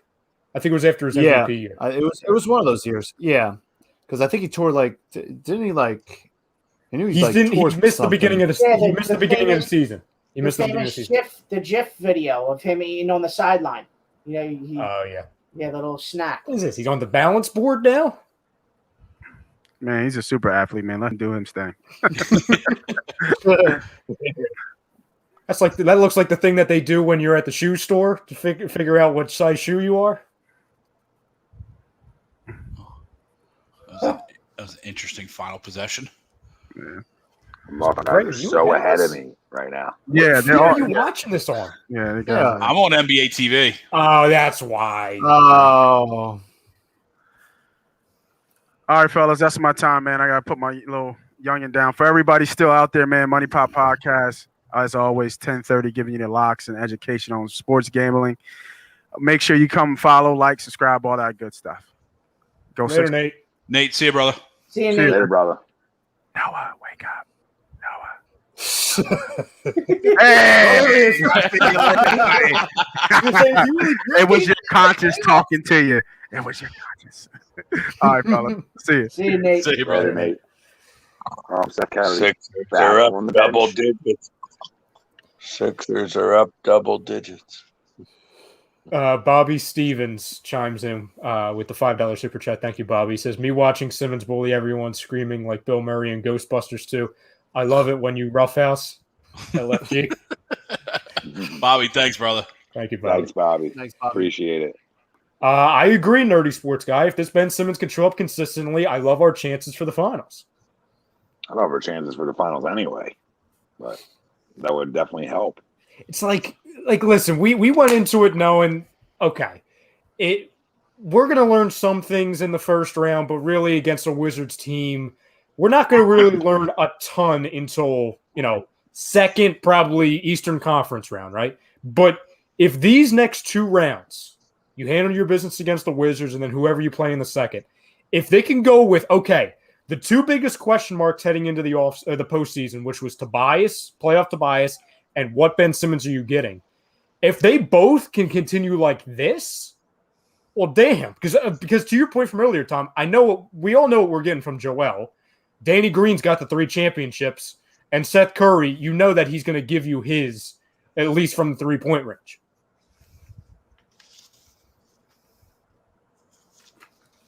No, you're right, Rye. And it's Ben Simmons and Tobias Harris are your two question marks, and just which one you're going to get. You know what I mean? Even if you take, and we saw two different sides of Ben so far in his postseason, right? You saw the non-offensive, not point-scoring Ben, but, absolute handprint on the game with a 15-15 stat line.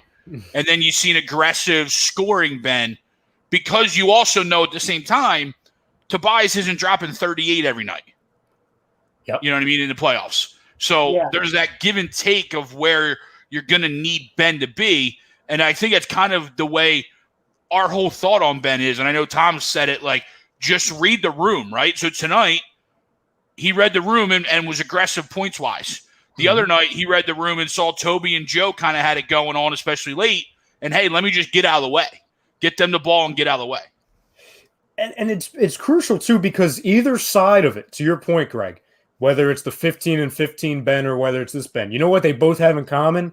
They both have a damn pulse, which I know, Tom, you've been the front runner of this. That's all we ask of Ben. We're not asking for 30, 10, and 10. We're asking for a pulse.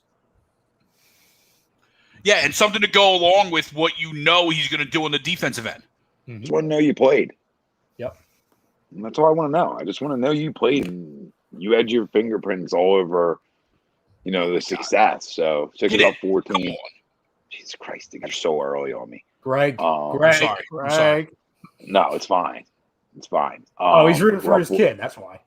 Oh. And the next one, I wanted the N1. Well, we got a little. What we got here? A little skirmish. The Hawks are just laying it on the Knicks. What's the score? 57-44 at half. Anybody got a Philly score? Read my mind, Tom.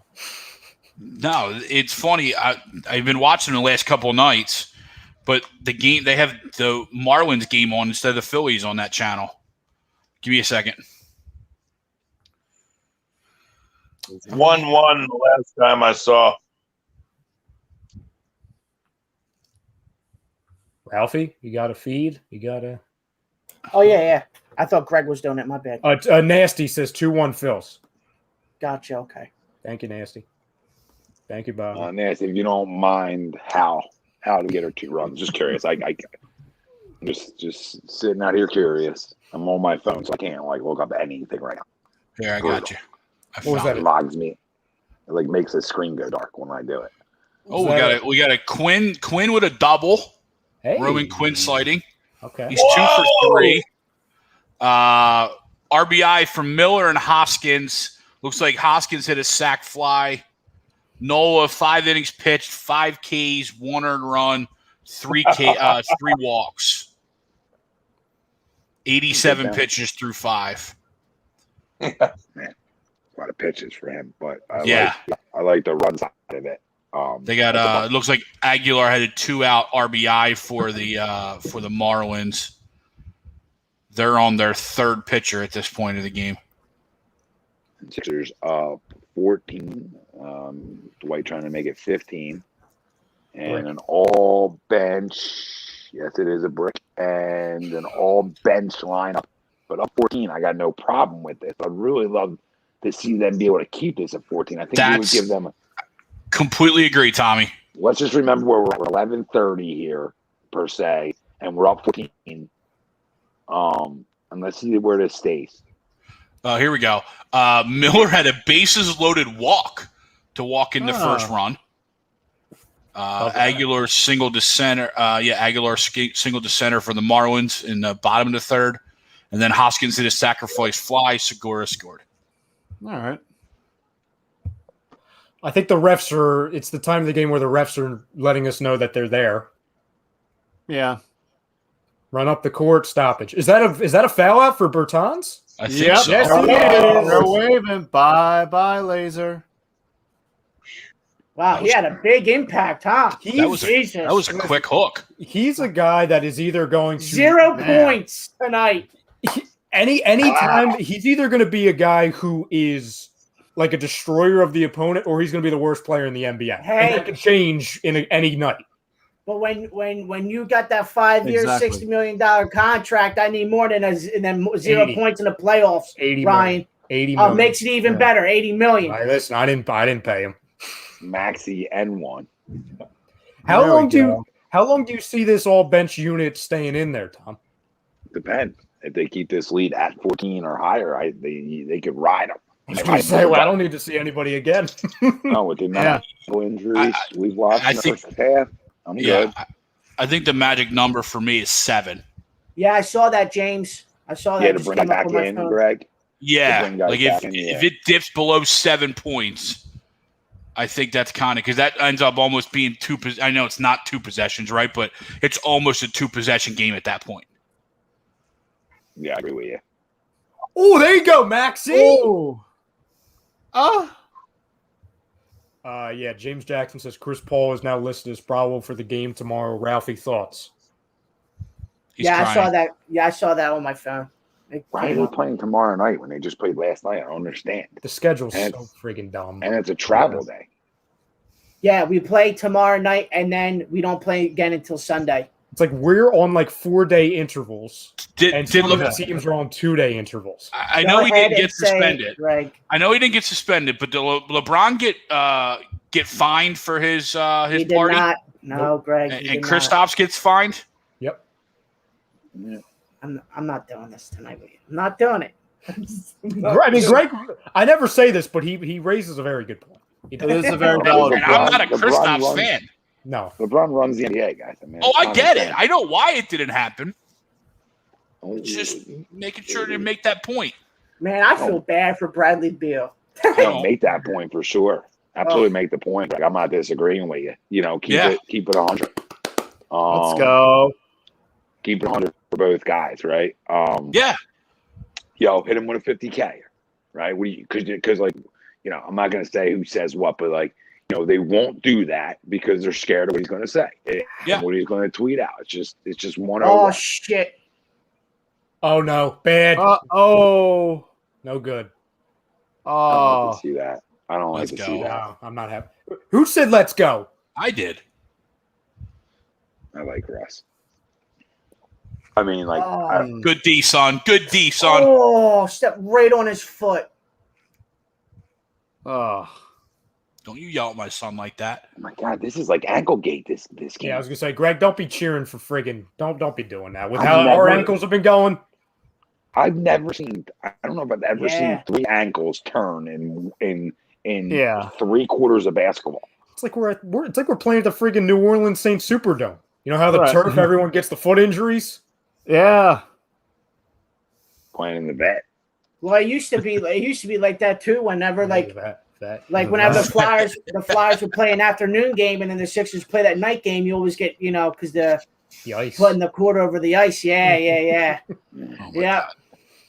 Well, I'm just saying, Greg. I mean, Jesus, it's condensation coming up from the ice on the court makes. I didn't even know you could spit a word out as big as condensation. Hey, listen, it's a small vocabulary. Can you spell it? No shot. Try it. Try it. I'm not trying. Just try it. Come on, man. You want the Lakers to win? Yeah, but I'm not doing that. Just try it. Nah. Yeah. If somebody gives us a super chat, will you do it? Islanders are why we debate this. Islanders are up 5-3. Under 4 minutes to go in the third period. Wheeler's going to be out in the first round with 2 teams. You know what, Greg? It's so funny that the Flyers aren't in this year, and how's the Flyers do at the golf course today? 0, and this is unlike me. 0 playoff hockey. That's right, Ralph. Didn't I say that to you last night? Yeah. I said that to Ralph. I said, Ralph, you want to guess how many minutes I've watched? And I said 0, and they tried saying, "Oh, that's ridiculous." Yep. No, it's not. I'm done. I'm done with it. I'm out. I watched that over the NBA outside the Sixers. Yeah, not. I've been watching the NHL playoffs rarely. Wow, what a play by Herrera! Oh boy. Oh, I was gonna say they're not even on. Who? Tell me more. Tell me more. Yeah, what happened? Tell me more, please. Tell me more. Tell me more. Did he get very far? Brought back a homer. Tell me more. Tell me more. Did he? Oh, Herrera so they did go very far. Herrera robbed a homer from a Marlin. I'm not sure which Marlin hit it, but Herrera pulled one back. It's we're doing live radio or video. I mean, it's okay to be descriptive at times. Yeah. Holy shit! Noah, Bobby says, "What a catch!" Yeah. Tell me more, Noah. So. Still 2-1, I assume. Herrera kept the Phils 2-1 lead, Frank. Nice. Incredible wall job. What is that, Parker? Is that like a? I know it says grab, but I'm like, dude, what incredible wall grab. What the hell? Did you start typing, Spidey? Like Spidey, like I feel like you sound like you never watched. Oh shit! Look at the TV. Your TV. Shit. Oh shit! What? What is he getting crazy? A fan? Somebody fan, yeah. We don't want to be no good. It's like popcorn. Hold on. I got to say something right now. This is uncalled for. This is This is what gives us a bad fucking look, and I don't care. They didn't show it. I don't care. It's like I don't the tail care end of it. I don't care if you don't like Russell Westbrook. Go to a game, have some goddamn respect. And honestly, to be completely 100, like pre-COVID, you shouldn't be throwing the food or drinks on people. And after COVID or with COVID, like, keep your like saliva things to yourself. Like even pre that, I want to whoop your ass. Now I want to whoop your ass even more, and I don't condone none of that shit at sporting events. Like to me, I'm on the Ron Artest, Steve Jackson game. You throw something at me, we're throwing haymakers, and you have every right to go in the stand and whoop somebody's ass, because that's a loser fan base, and that's gonna the kids is a bad rap, and I know nobody on here supports that shit. Maybe when I was 18, I thought that was on the street, but I would still never do it. No, it's never do it. It's uncalled for. It's unacceptable. It's one idiot or two idiots ruin it for everybody. I remember my first beer. Because it's going to be talked about forever, and it's ridiculous. It's like that's like when CBP started with the. That's the way I felt about CBP when they started Dollar Dog Night, and all like the college kids go out and they make a mockery of it. And it's just like, I remember my first beer. I remember when I could buy a hot dog at a game for $1. It's like, did this city learn anything from its past mistakes? Anything? And the answer is obviously no. It's obviously no. Hachimura 6'8", and Matisse just said night. Like somebody just like thinks that's yeah, I just saw it. Wow, that's a second perimeter block of the night, Greg. Already, this guy. I think they threw a stat. I think it's like 8 blocks tonight. Wow, look how good he is. Maxie running the floor. Look how good he is at getting to the rim. Like I don't know, outside of like just like there's way more guys, but like he's got. Oh my God, he's got like that. It might even be faster than De'Aaron Fox. Like I thought De'Aaron Fox flew. He might have another gear. I'm gonna say something. Wait for this one. Another one? Oh Jesus Lord! Oh, you stop it. Can we roll the tape about the blowjob fest when we drafted him 21st overall? You know what he reminds me of? Hey, John Calipari told you. You slept on the kid, and a lot of teams passed on him. and why, Ralph? Because there was no March Madness for him to like show. Because that's a guy in March Madness with his ability to get the rim, him and quickly both go higher. If there's a March Madness last year, because both of them, Kentucky probably goes to at least a Sweet 16, even though they weren't really great. I feel like they weren't great that year. I could be wrong. They were like, but still probably go to a Sweet 16 because they had great guards, maybe even a league, and both of them got a top 10 picks. Yep. Is this not me summed up in a nutshell? Right? I came on and I said the bench is the biggest issue. It's just grown the lead to 20. Yeah. You're welcome. Keep saying it, Greg. Keep doing it. But you know who's not on the floor though? Yeah. Westbrook. So I was looking on Twitter real quick because the Westbrook thing. Go ahead, Greg. The human turnover. Yeah. Shake's not on the floor. Yeah, I know. That's why I was laughing at you. Because Maxey actually knows how to friggin' dribble. Yep. You got Maxey, Hill, and Howard. You know. So Ralphie, what do you have on the popcorn? Yeah, that's what it. Popcorn's he was delicious. walking. Too. He was walking. Why would through you the throw tunnel, popcorn? And somebody put popcorn. It was throwing popcorn on him while he was walking through the tunnel. Send me that, please, Ralphie. So just post it up. Yo, Ralphie, did the popcorn have butter on it? No idea, brother. There you go, Tease. We're not going to see our starters again, are we? Probably not. I hope not. No, I mean they're. If we do something bad, really happen. Like something really bad happen. Who's got the volume on? Here's the rookie. Who's the rookie? It's me. I'm watching the Odubel catch. Do you want us to get flagged? Yeah, I muted him. Come on, rookie. Maybe don't. Maybe don't.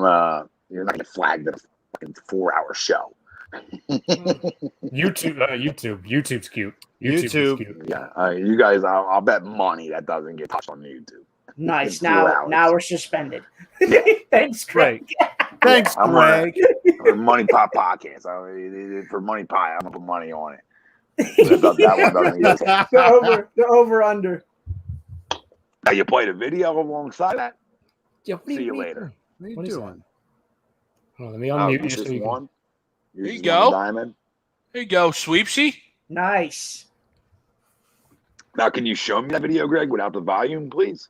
Sure. Thank you. I was looking for the Russ popcorn. Can we put that on the big screen? Yes, I can. Oh, Russ' ankle looked really good after getting dosed with popcorn.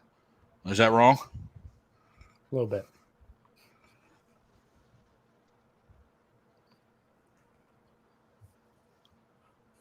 Oh.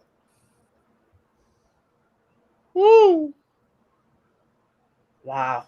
And that's crazy, too, because last week I did that out in center field, which was insane. And Did there you, was just Ralph? No, there was just Yeah, no what, video cameras. Yeah, what, in the video game?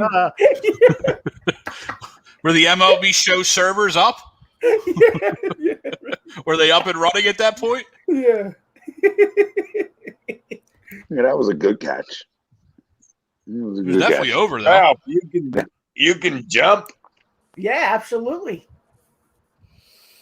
Modog says, yeah, don't agree with throwing popcorn there. If it's Tatum, then yeah, throw popcorn, but no need for it. No, Don't throw popcorn in general, regardless of who the player is. If it's a guy like Tom Wilson, put it back on, Greg, just so we can see it. no thanks.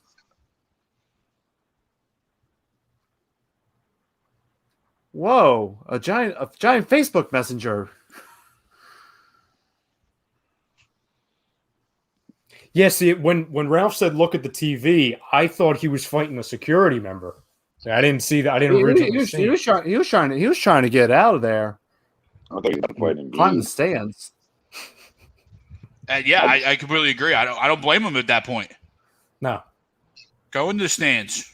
I mean, ankle might hurt, but No, and that, to your point, Tom, I think Islanders did advance. Penguins, they won 5-3. deuces. My dad's happy. There we go. Tom, I think you said it earlier. That fan should be banned immediately. Yep. Mhm. Yeah. There's no place for that shit, man. Nonsense. And the Hawks are beating the Knicks right now 65-55 with 7:43 left to go in the third. You can hate Russell Westbrook or whatever, but there's no place for that. No. Especially with the COVID. I mean, I know a lot of people are vaxxed now, but damn, that's unacceptable behavior. Yeah, that's what I'm saying. Like pre-COVID, I kick your ass. Now I kick your ass a little bit more. Maybe now you get an extra gap. You might only got two. You might only got combo pre-COVID. Now You might have got the 1-2. Now you're getting the uppercut. 1-2 uppercut. Especially 1, 2, 3. for nearly 14 months, we've been without fans, right? The second game back with like nearly full capacity. What was it? 50%. We're at 50% right now, and it's going to be 100 soon. Yeah. The second game with 50 plus capacity, and we get that idiot. Like, come on, man. Well, who knows? Hey, thanks to that idiot, there may be a few less fans allowed in the stands for the next home playoff game. They may have to close off that section near the tunnel. Well, who knows? I disagree with the less fans thing because the owners like their money. Like, they're not going to say no to money. Yeah. Like, you know what I'm saying? Like, I hear you. It never changed before when that happened. Like, so they might just have an extra security guard in that area. You know what I mean? Like, they're not going to stop anything. Right. Nothing happened at the vet when you threw, when people would throw beers and stuff all over everybody. Well, no, true, but that wasn't during a pandemic. Yeah, but with 50% capacity,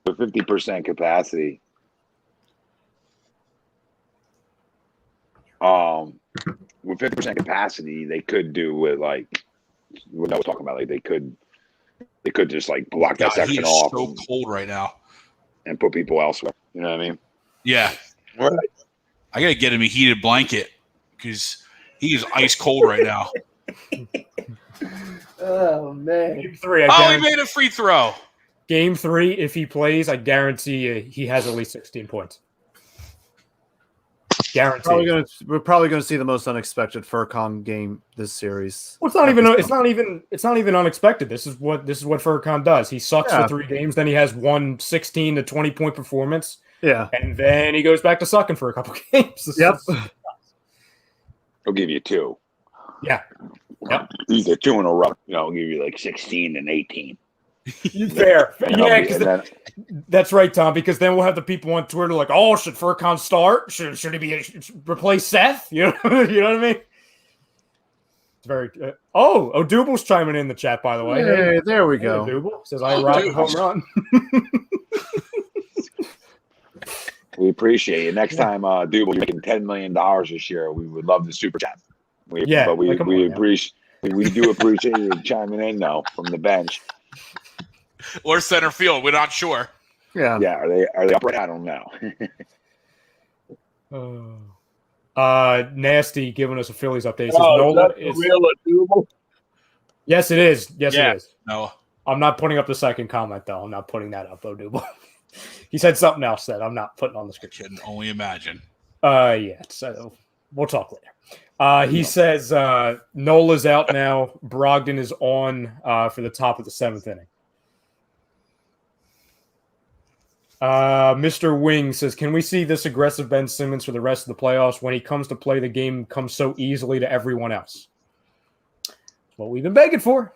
Yep. Shoot it, Dwight. You're ahead. You're so far ahead. This is like Ralph standards. Dwight just got the ball. Imagine that. I'm going to give you a guess as to what's going to happen on this play. Shake turnover. Because he can't dribble the ball. You guys are correct. You are correct. Don I got says, 10 blocks. 10 blocks. Well, before we get 7 in this second half. Before we get to Don, a double from the bench. We got a hive sighting. Oh, Jesus. Well, it's fine now. It's garbage time. Odubel asks us a question. He says, I do have an actual question. Would we rather face the Knicks or the Hawks? Is that through an interpreter? I don't care. Odubel. I hope I hope you're understanding what I'm saying. But I don't care. Give me either one of them. Honestly. Give me either. It don't matter. Sixers or 5. B-ball Paul!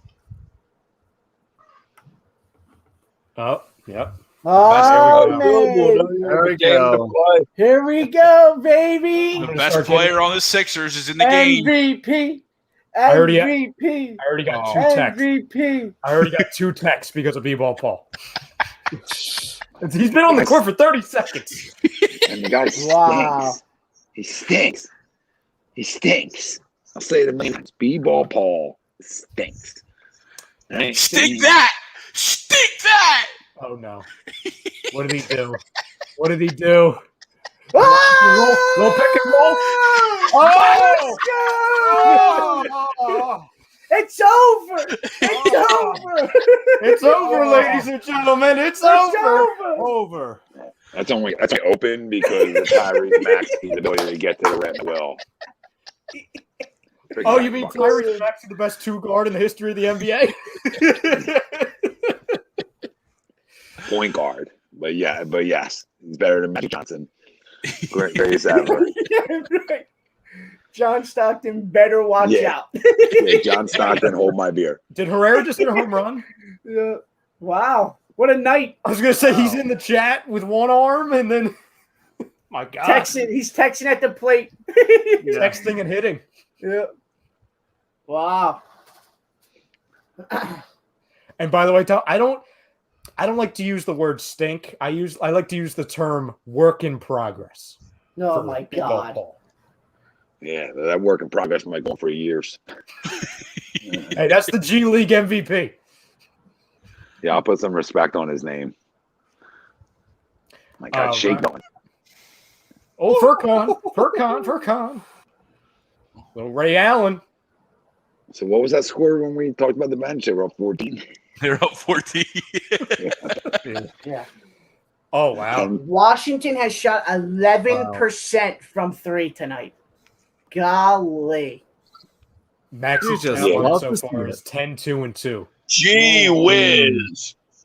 Game 3, I bet you shoot well. Game 3 will probably be close. I bet you. Game 3 might be close. They stink. I mean, I don't know. We're only up by 24. Is that convincing enough? For some, probably not.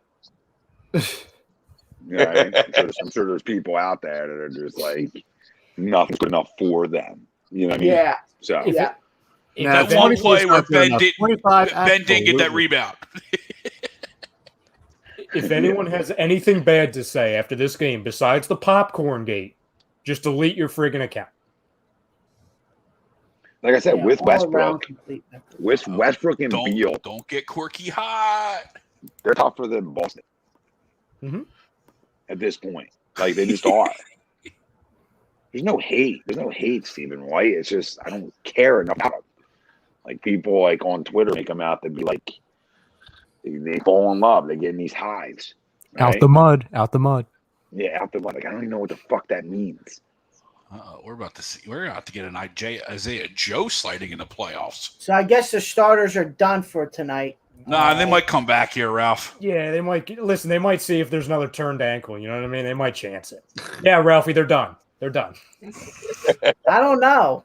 I mean, we got a Mike High, B-ball Paul, Shake Milton turning the ball over, and Isaiah Joe about to come into the game. I mean, we might see Gary Clark in the playoffs and Tolliver. There you go. So Harris finished with 19, Green with 5, Embiid with 22, Simmons with 22, and Curry with 9. How many shots did Ben put up tonight? It was 11 for 15. Oh, that's. And how many points, Ralph? Sure, people counting. 22 points with 9 rebounds and 8 assists. Damn you. Damn you. Oh, my goodness gracious. I could just came to come in for another dime or two and a rebound. So we were missing. All I needed. Tobias was 9 for 13 from the field, and Joel was 8 for 12. How many minutes? How many minutes did Joel log? 26. And how many points? 22.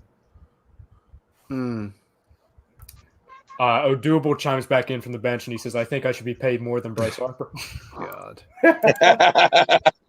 Tom might agree with you right now. Hence his silence. Oh my God, Shake can't get a break. Nah, just watch Shake not even get rolling a layup. No, I know. Struggle bus city for him. Woo, look at Cassius Winston. Let's go. My boy's getting minutes in a playoff game. That's not I a good love thing, it. Ralph. That's not a terrible good thing. Absolutely love it. Up here he is. He's Jacket arrived. Joe. Oh, Mike Scott. Holy smokes. And Yusuf says the series is going 5 games max. Russ is probable for game 3. What up, Yusuf? Greg, did you react because Mike Scott went for a dunk and then he did?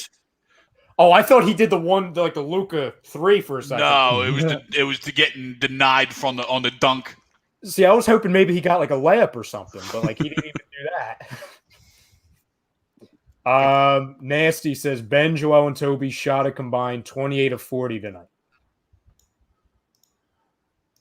Yeah, I'd say that'll get it done. Yes, it will. All right, boys. I'm going to get out. You guys have a good rest of the conversation. Appreciate you, brother. Tommy, enjoy All the right, vacay. Tommy. Tommy, be well. Enjoy the ocean. Thanks, boys. No need to jump. See you, All brother. our ankles are good. Yeah. Clear for takeoff. Could use a Scott ankle, though. We're out. Anthony Tolliver. Oh my God. Here we go. We're going all the way deep. Everybody. I love it. Good for Tolliver though. Hadn't played since Hey, I think fellas. 2018. Yes, Good chatting with you boys. I got to take off. Yeah, Good night, see you, Noah. Noah. Good night. See Sweet you, Noah. dreams. See you next week. See you, Noah. Yep. All righty. We'll be there to All tuck right. you in, buddy. Good night and good morning. By the way, I think Rajon Tucker's wearing pajamas. Did anyone see that? I did Yes. see that. Yeah, Yes. the tie-dyeing. I think he's wearing pajamas. Yeah. So fam, as we wrap up here, so we have a minute and 41 to go in game time, and then we're gonna do like a quick 5-10 minutes post game, and then we'll get the hell out of here. Any questions you guys have for us regarding the Sixers, popcorn, the Wizards, anything around the NBA? Now's the time. Any questions you guys have for us? Feel free to let us know. Mm-hmm. Yeah, that's right, Kong. That's right. Anthony Tolliver time. Yeah. Isaac Bonga, ex-Laker, getting some run time in the playoffs. Isaac Bonga season. We got The one-handed rebound from B-ball Paul, and then the Dipsy Do, and then the Dipsy Do. Where's Tom at? Of course, Tom leaves and B-ball Paul goes off. You know what he did just now, Ralphie? Little B-ball Paul. He just did this.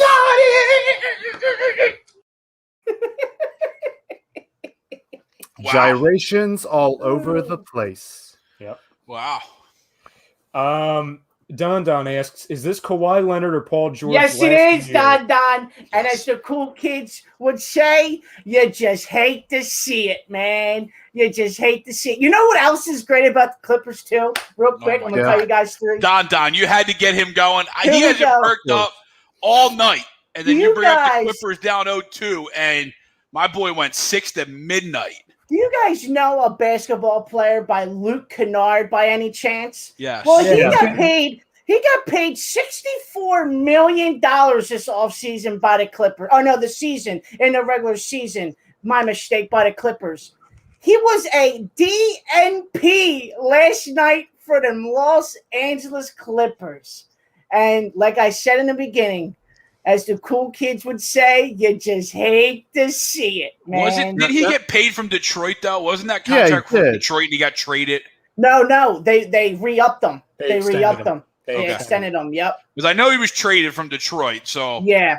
I was going to have to come in on you, like, hey, that's not fair on the Clippers. But if they re-upped him for that money, Yep. I mean, $64 the million. dude was never healthy in Detroit, so Nope. No, I mean, he's not. he could shoot the ball. That's about it. So are they both up for a contract at the end of the year? Paul George is not. Kawhi is. Kawhi's got a player option. Yep. I've said this before. I said this even if they're definitely not winning the freaking title this year. They might not even win a freaking game this year. Kawhi's a floater. He's a drifter. If he didn't stay, and I get it. He's a wanderer. Yeah. Oh, the wanderer. He wanders round and round and round. Look at Anthony Tolliver catching a charge with 20 seconds Oh, left. that's a block. That's a block. Come on. All right. And they rise at the Wells Fargo Center. It's a charge. At least Tori didn't jinx us. Yes. Yeah, I mean, that's good a for her. plus. I think that's the first game she's been to that the Sixers didn't like. At least Tori, Lose, yeah. broke the seal and actually got a win. Yeah. Don, to answer your question, I think Kawhi's leaving. I think the I also Mavericks think make. Kawhi's leaving. I think the funny thing is, I think the Mavericks make a ton of sense for him. Yeah. Now I saw the meme that the Knicks too. By the way, the Knicks have tied it up at 72. They were down by 10, 2:21 left to go in the third. Now Knicks are going to be a player. Sorry, Frank. The Knicks are going to be a player for. I didn't even mean to do it. But it's like the worst timing ever. I want to bring up a point, and then you just like, this happened. Salty tears. Yummy.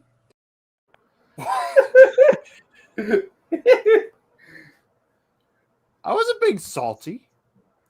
No, I didn't hit that. I didn't hit it either. Go ahead, Frank. What do you got? So back to the Clippers. I saw the meme that you posted earlier with the Clippers not having a first-round pick until 2027.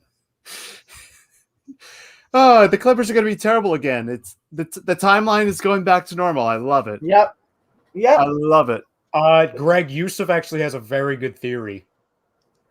Did Torrey throw the popcorn? Ooh. Did Torrey throw the popcorn? Or probably have like the magic what do we call it? The magic popcorn theory. Kind of deflected off Julius a couple things. Randle.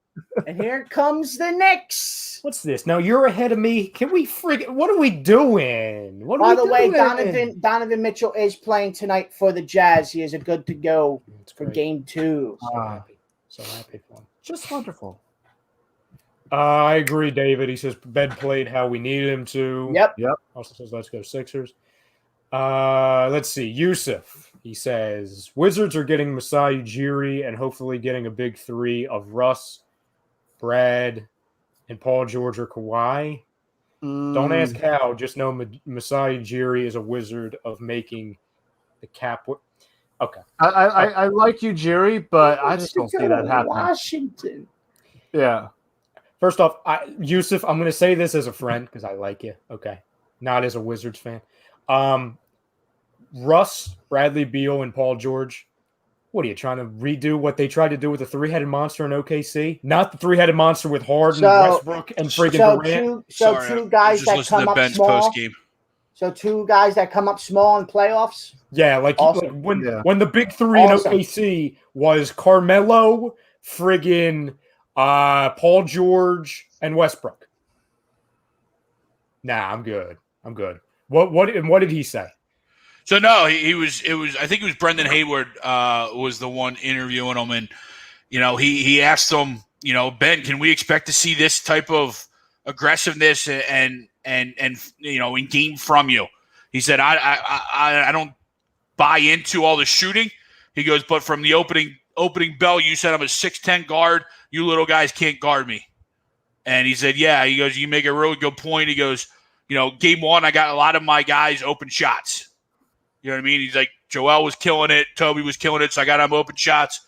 The game plan for them changed. So I saw my opportunity to be a little bit more effective on the offensive end tonight. And that was it. So, I mean, it's kind of what I know at least I said it. I'm sure you guys brought it up too before I jumped on. So I think the growth and the maturity of him reading the room or having a pulse, depending on what that looks like each game, is there. Mm-hmm. I agree. I do agree. Apparently, Herrera just got thrown at. Oh. Matisse Thybulle tonight, 5 points, 5 blocks, 4 steals in 19 minutes of play. Insane. Yeah, Greg, keep saying what you're saying about the bench, please. I beg you. James Jackson, how many points to score? 5. I love him. I do. I really like 5. the kid. I really like the kid. But in an offensive league, my dude still can't score. 5 points, Greg. Would you put it past him? Don't you think he has plenty of time to develop into somebody who has a solid offensive game? Yes. And that's why I'm not, when I mentioned like trade him, like when the name came up, right? You know what I mean? When you mentioned trade him, it's because right now he only has one skill. Now it's a great skill, yes. But again, the best young defender I've ever seen. Then did you not watch Ben for his whole career? You know what I mean? Like Ben's pretty damn good defender himself, right? And that's not a shot at Matisse, right? But it's so funny because the league is so offensive and this guy can't catch a cold. People have to understand too, And sorry, getting back to like when I talk about, yes, I would trade Matisse, it's because I know I'm getting a guy that can absolutely score for your team. You know what I mean? And right now he's just a bench player that plays less than 20 points. So yes, if somebody else finds value in that and is going to give me back a very good player, I'll take the deal. But it's not like I'm trying to run him out of town. Why did we say trade him also? Because he's somebody that actually had value around the league. So it's again, listen, nobody was outwardly saying, oh, get rid of him, he stinks. No, it was okay, trade him. I might have said that. I didn't say that. I'm speaking for me. I don't trade him because he sucks. Trade him because he's an asset that people want around the league. But that's absolutely the fact. Yes. What is this, Ryan Jennings? Ralphie, you read that. I don't even want to say those words. John Clark posted. John Rumor Clark has it Julio Jones has been spotted in Philly. Airport Johnny. Remember? Oh my God, who was the running back that was in Philly that one time? Was it DeMarco Murray. No. Was it Melvin? Was it last year? Was it Melvin Gordon? No. That was like You never No. know. it was some running back No, that was high on the free agency board. And Devontae Freeman. It was Devontae Freeman. yes. Yeah. Yes. We brought him in for a COVID workout, and then we never signed him. Yeah.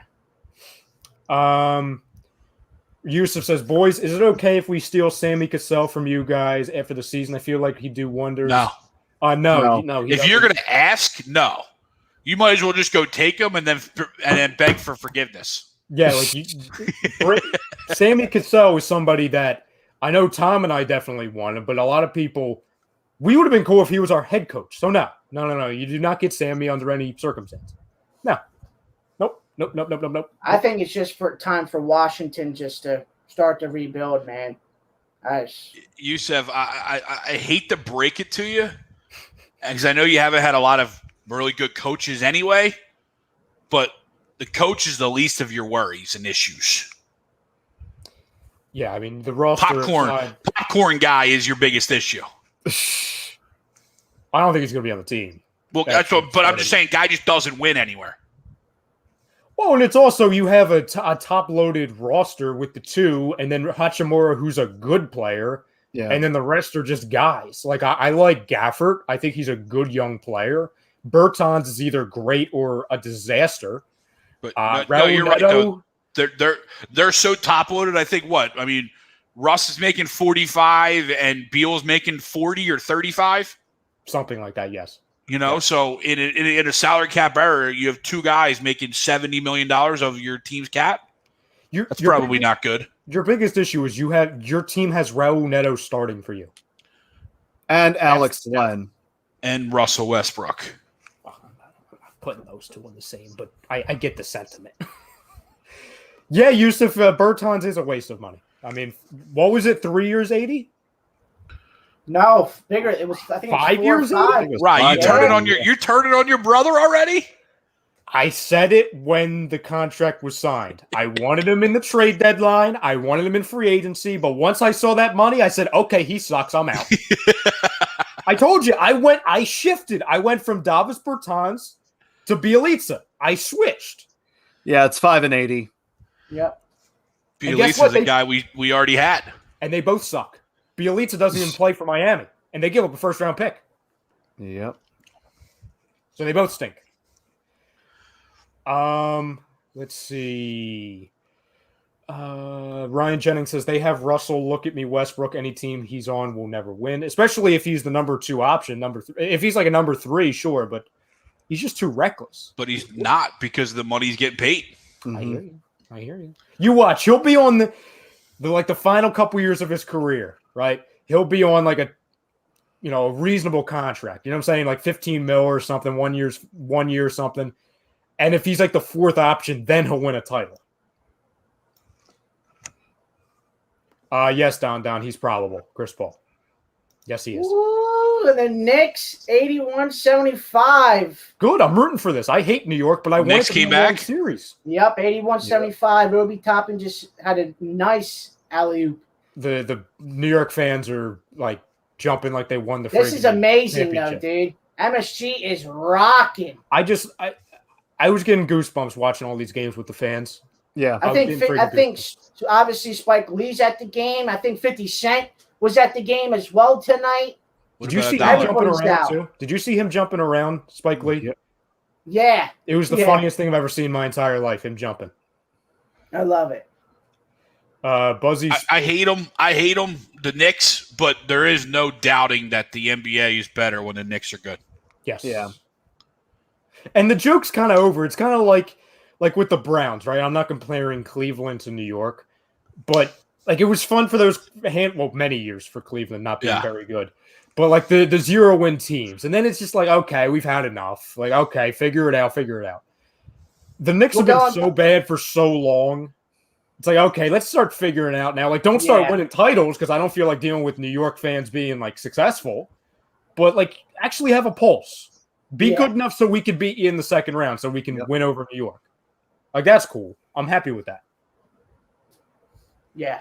And going back on to when we were talking about the benches, and I think when Greg was reading off the rankings, I think the Knicks were the number one team. The bench has 45 points tonight out of the 81 points they've scored so far, which is very, very, very good. Buzzy Sports. We'll go into 2 hours and 30 minutes, so 5 more minutes we'll go to. That's fine. Yep. Oh, you're not busy, Ralphie? You're good? No, just sitting back talking sports with you guys. All right, that's good. Watching Knicks. That's good.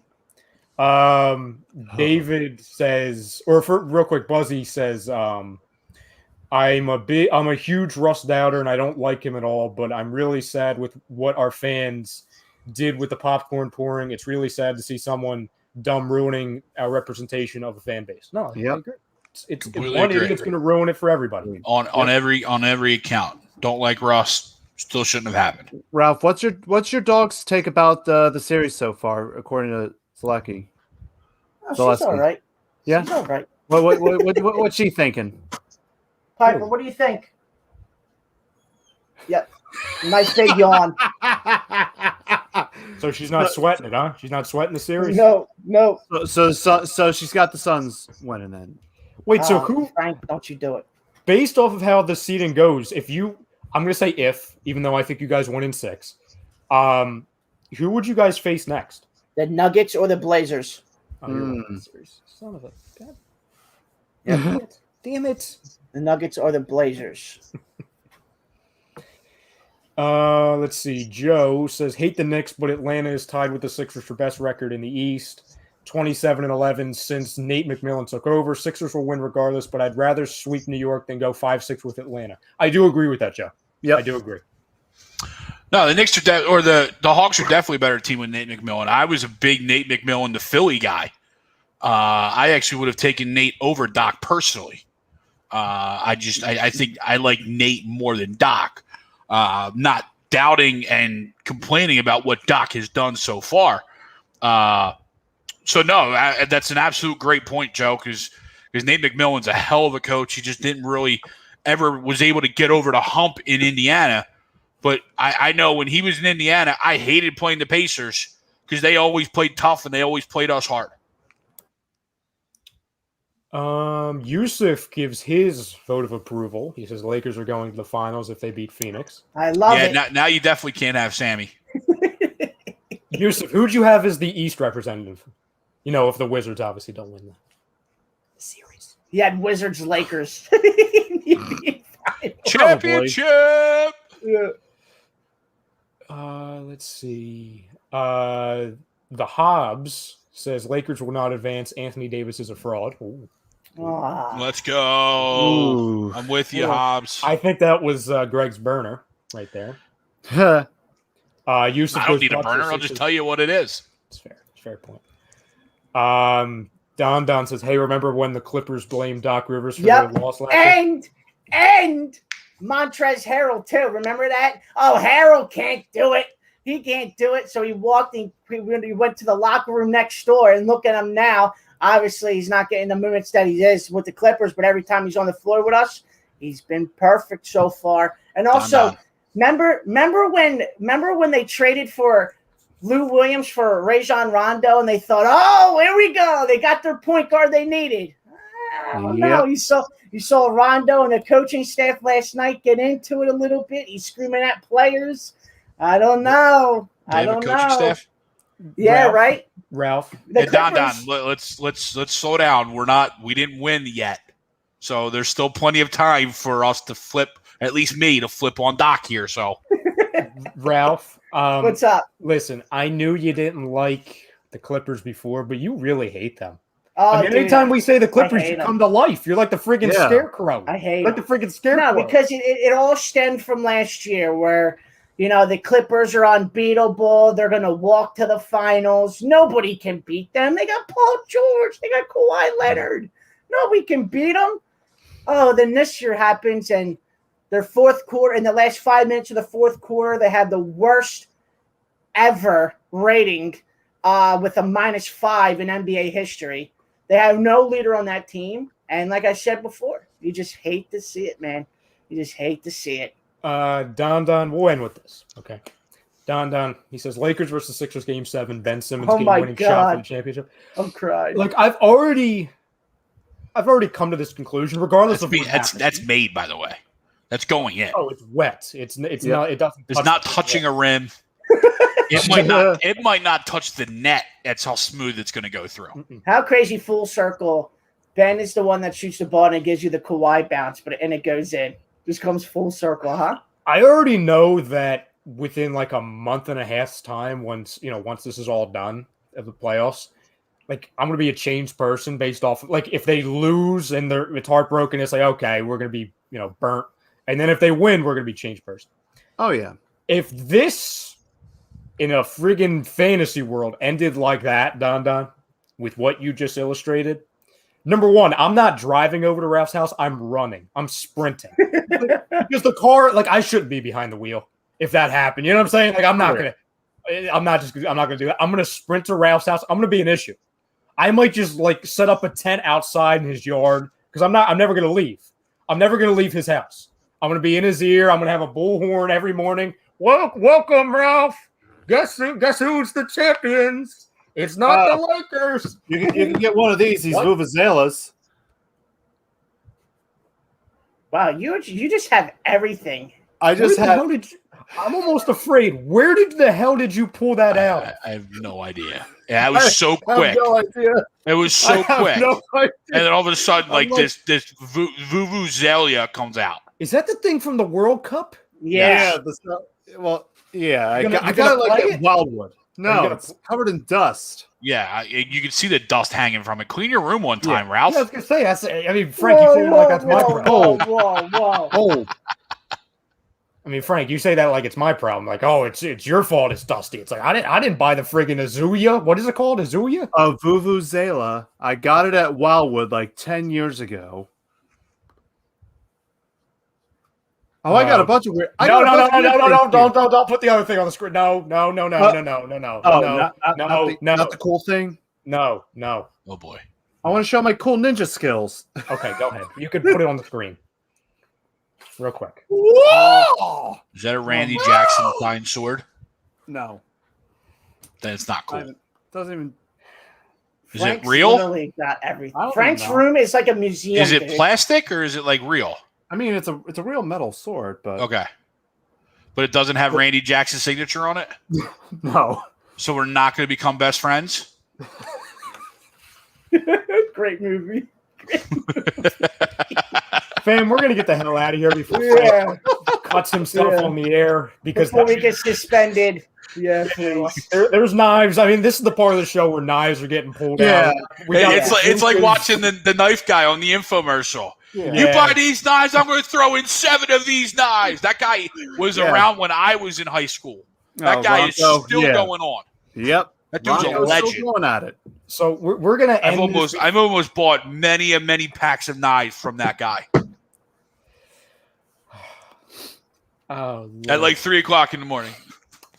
I'm sure you did, Greg. I'm sure you did. Yeah. Before we have like a live on air maiming and or death, we're gonna get out of here. But everybody, stay tuned. Obviously, you've got tomorrow's show. You've got Birds of a Feather. I think they're doing a show. And also the Hockey Happy Hour. I know they're doing a show. Yes. We've got shows every single day. Okay, so if you're watching this for the first time, whether you're watching this on Facebook, YouTube, Twitter, Periscope, hit that bell. Instagram, hit that bell. Notification bell. Make sure you hit the subscribe, the like, the follow, the share. You know what to do. Okay, and like I said, the notification bell, like Greg said below me, it's important because you're always notified when we go live or whenever there's a video, a clip. There's going to be numerous things that we've always got going out there. And again, if you're watching us just on YouTube, make sure you follow us on the other social media platforms because we're not just shows. We've got memes, we've got posts, we've got the latest news and coverage, we've got articles, a bunch of stuff. Got Bryson and Brooks drama. Yeah, golf brawl. Oh, it's good. It's getting good. Don says, you guys need a lacrosse show? Sure. I mean, Frank can't fill be it on up it. your wings. I feel like Frank can't be on it because he would end up stabbing himself. You know what I'm saying? He'd find I've never played lacrosse in my life. The Philadelphia Wings. I know about the wings, but I know bupkis about lacrosse. But anyway, yeah. Let's see here. Yeah, Tom says the wings. Yeah, the wings. No, the wings. Yeah. Chicken We wings got are the good. wings. We got the garage. The only Chicken sports wings. league that seems like to change teams every year or gives them a new location every single year. That's what happens when you create a league that doesn't make money. Yep. We're brought to you by Specialized Physical Therapy. Our Dr. Paul Biden. I was trying to think of a transition. I'm like, there's no transition. What a great segue. He's Ryan. the GOAT. There's no great segue other than he is the GOAT. He is our doc, Dr. Paul Vidal, Specialized Physical Therapy. You can find him, specializedphysicaltherapy.com, as well as Body Check Wellness. Use the promo code A2D for 20% off your order. That's bodycheckwellness.com. And as always, we are happy to support the Counseling Center and Sunrise Detox. If you need help or if you know anyone who needs help, please call 856-651-8117. That's 856-651-8117. I hate to say this, but any final thoughts before we get the hell out of here? But we also forget one more sponsor. And if you're looking to buy or sell a home, looking for a change in career or brokerage, contact my pal. He'll be your pal, Alan Foy of eXp Realty LLC at 302-682-8820. Or you can give him a nice email at alanfoy@exprealty.com. It's almost like I did that on purpose. Thank you, Frank. You're welcome. Ralphie, prediction for tomorrow? Lakers win by 5. By the way, fun fact also real quick. No one cares. Very first playoff game at Staples for everybody on the Lakers roster. So there's your fun fact of the day. Yeah. Greg, prediction for Game 3. Sixers roll. No Russ. So Sixers roll. Frank. And once again, congrats to Uncle Sweeps and Bishop Eustace on the Diamond Classic W. Congrats. Nice. Way to go, Sweeps. Hell yeah. Frank, prediction for Game 3. Clap your hands, everybody. We're gonna go up 3-0. That was my terrible rhyming, and that's why I am not a songwriter. So for myself, Ryan Brodo, for Ralph Delavecchio, for Greg Milakovic, for Frank Vespi and the Knives and the Bazookas, for Tom Arnone, for Nate Moss, for Noah Eaton. We appreciate y'all. We thank you for all the comments and the conversation throughout the live reaction. Sixers roll on Saturday, not Friday, Saturday. And we'll see you. Well, we'll see you the next show we do. But like I said, shows every single night. Every single night. So make sure you hit the like bell. Make sure you hit the share, all that fun stuff. Yeah, go Sixers. Thank you, Mr. Wing. Appreciate you. Thank you all. Lakers suck. We out.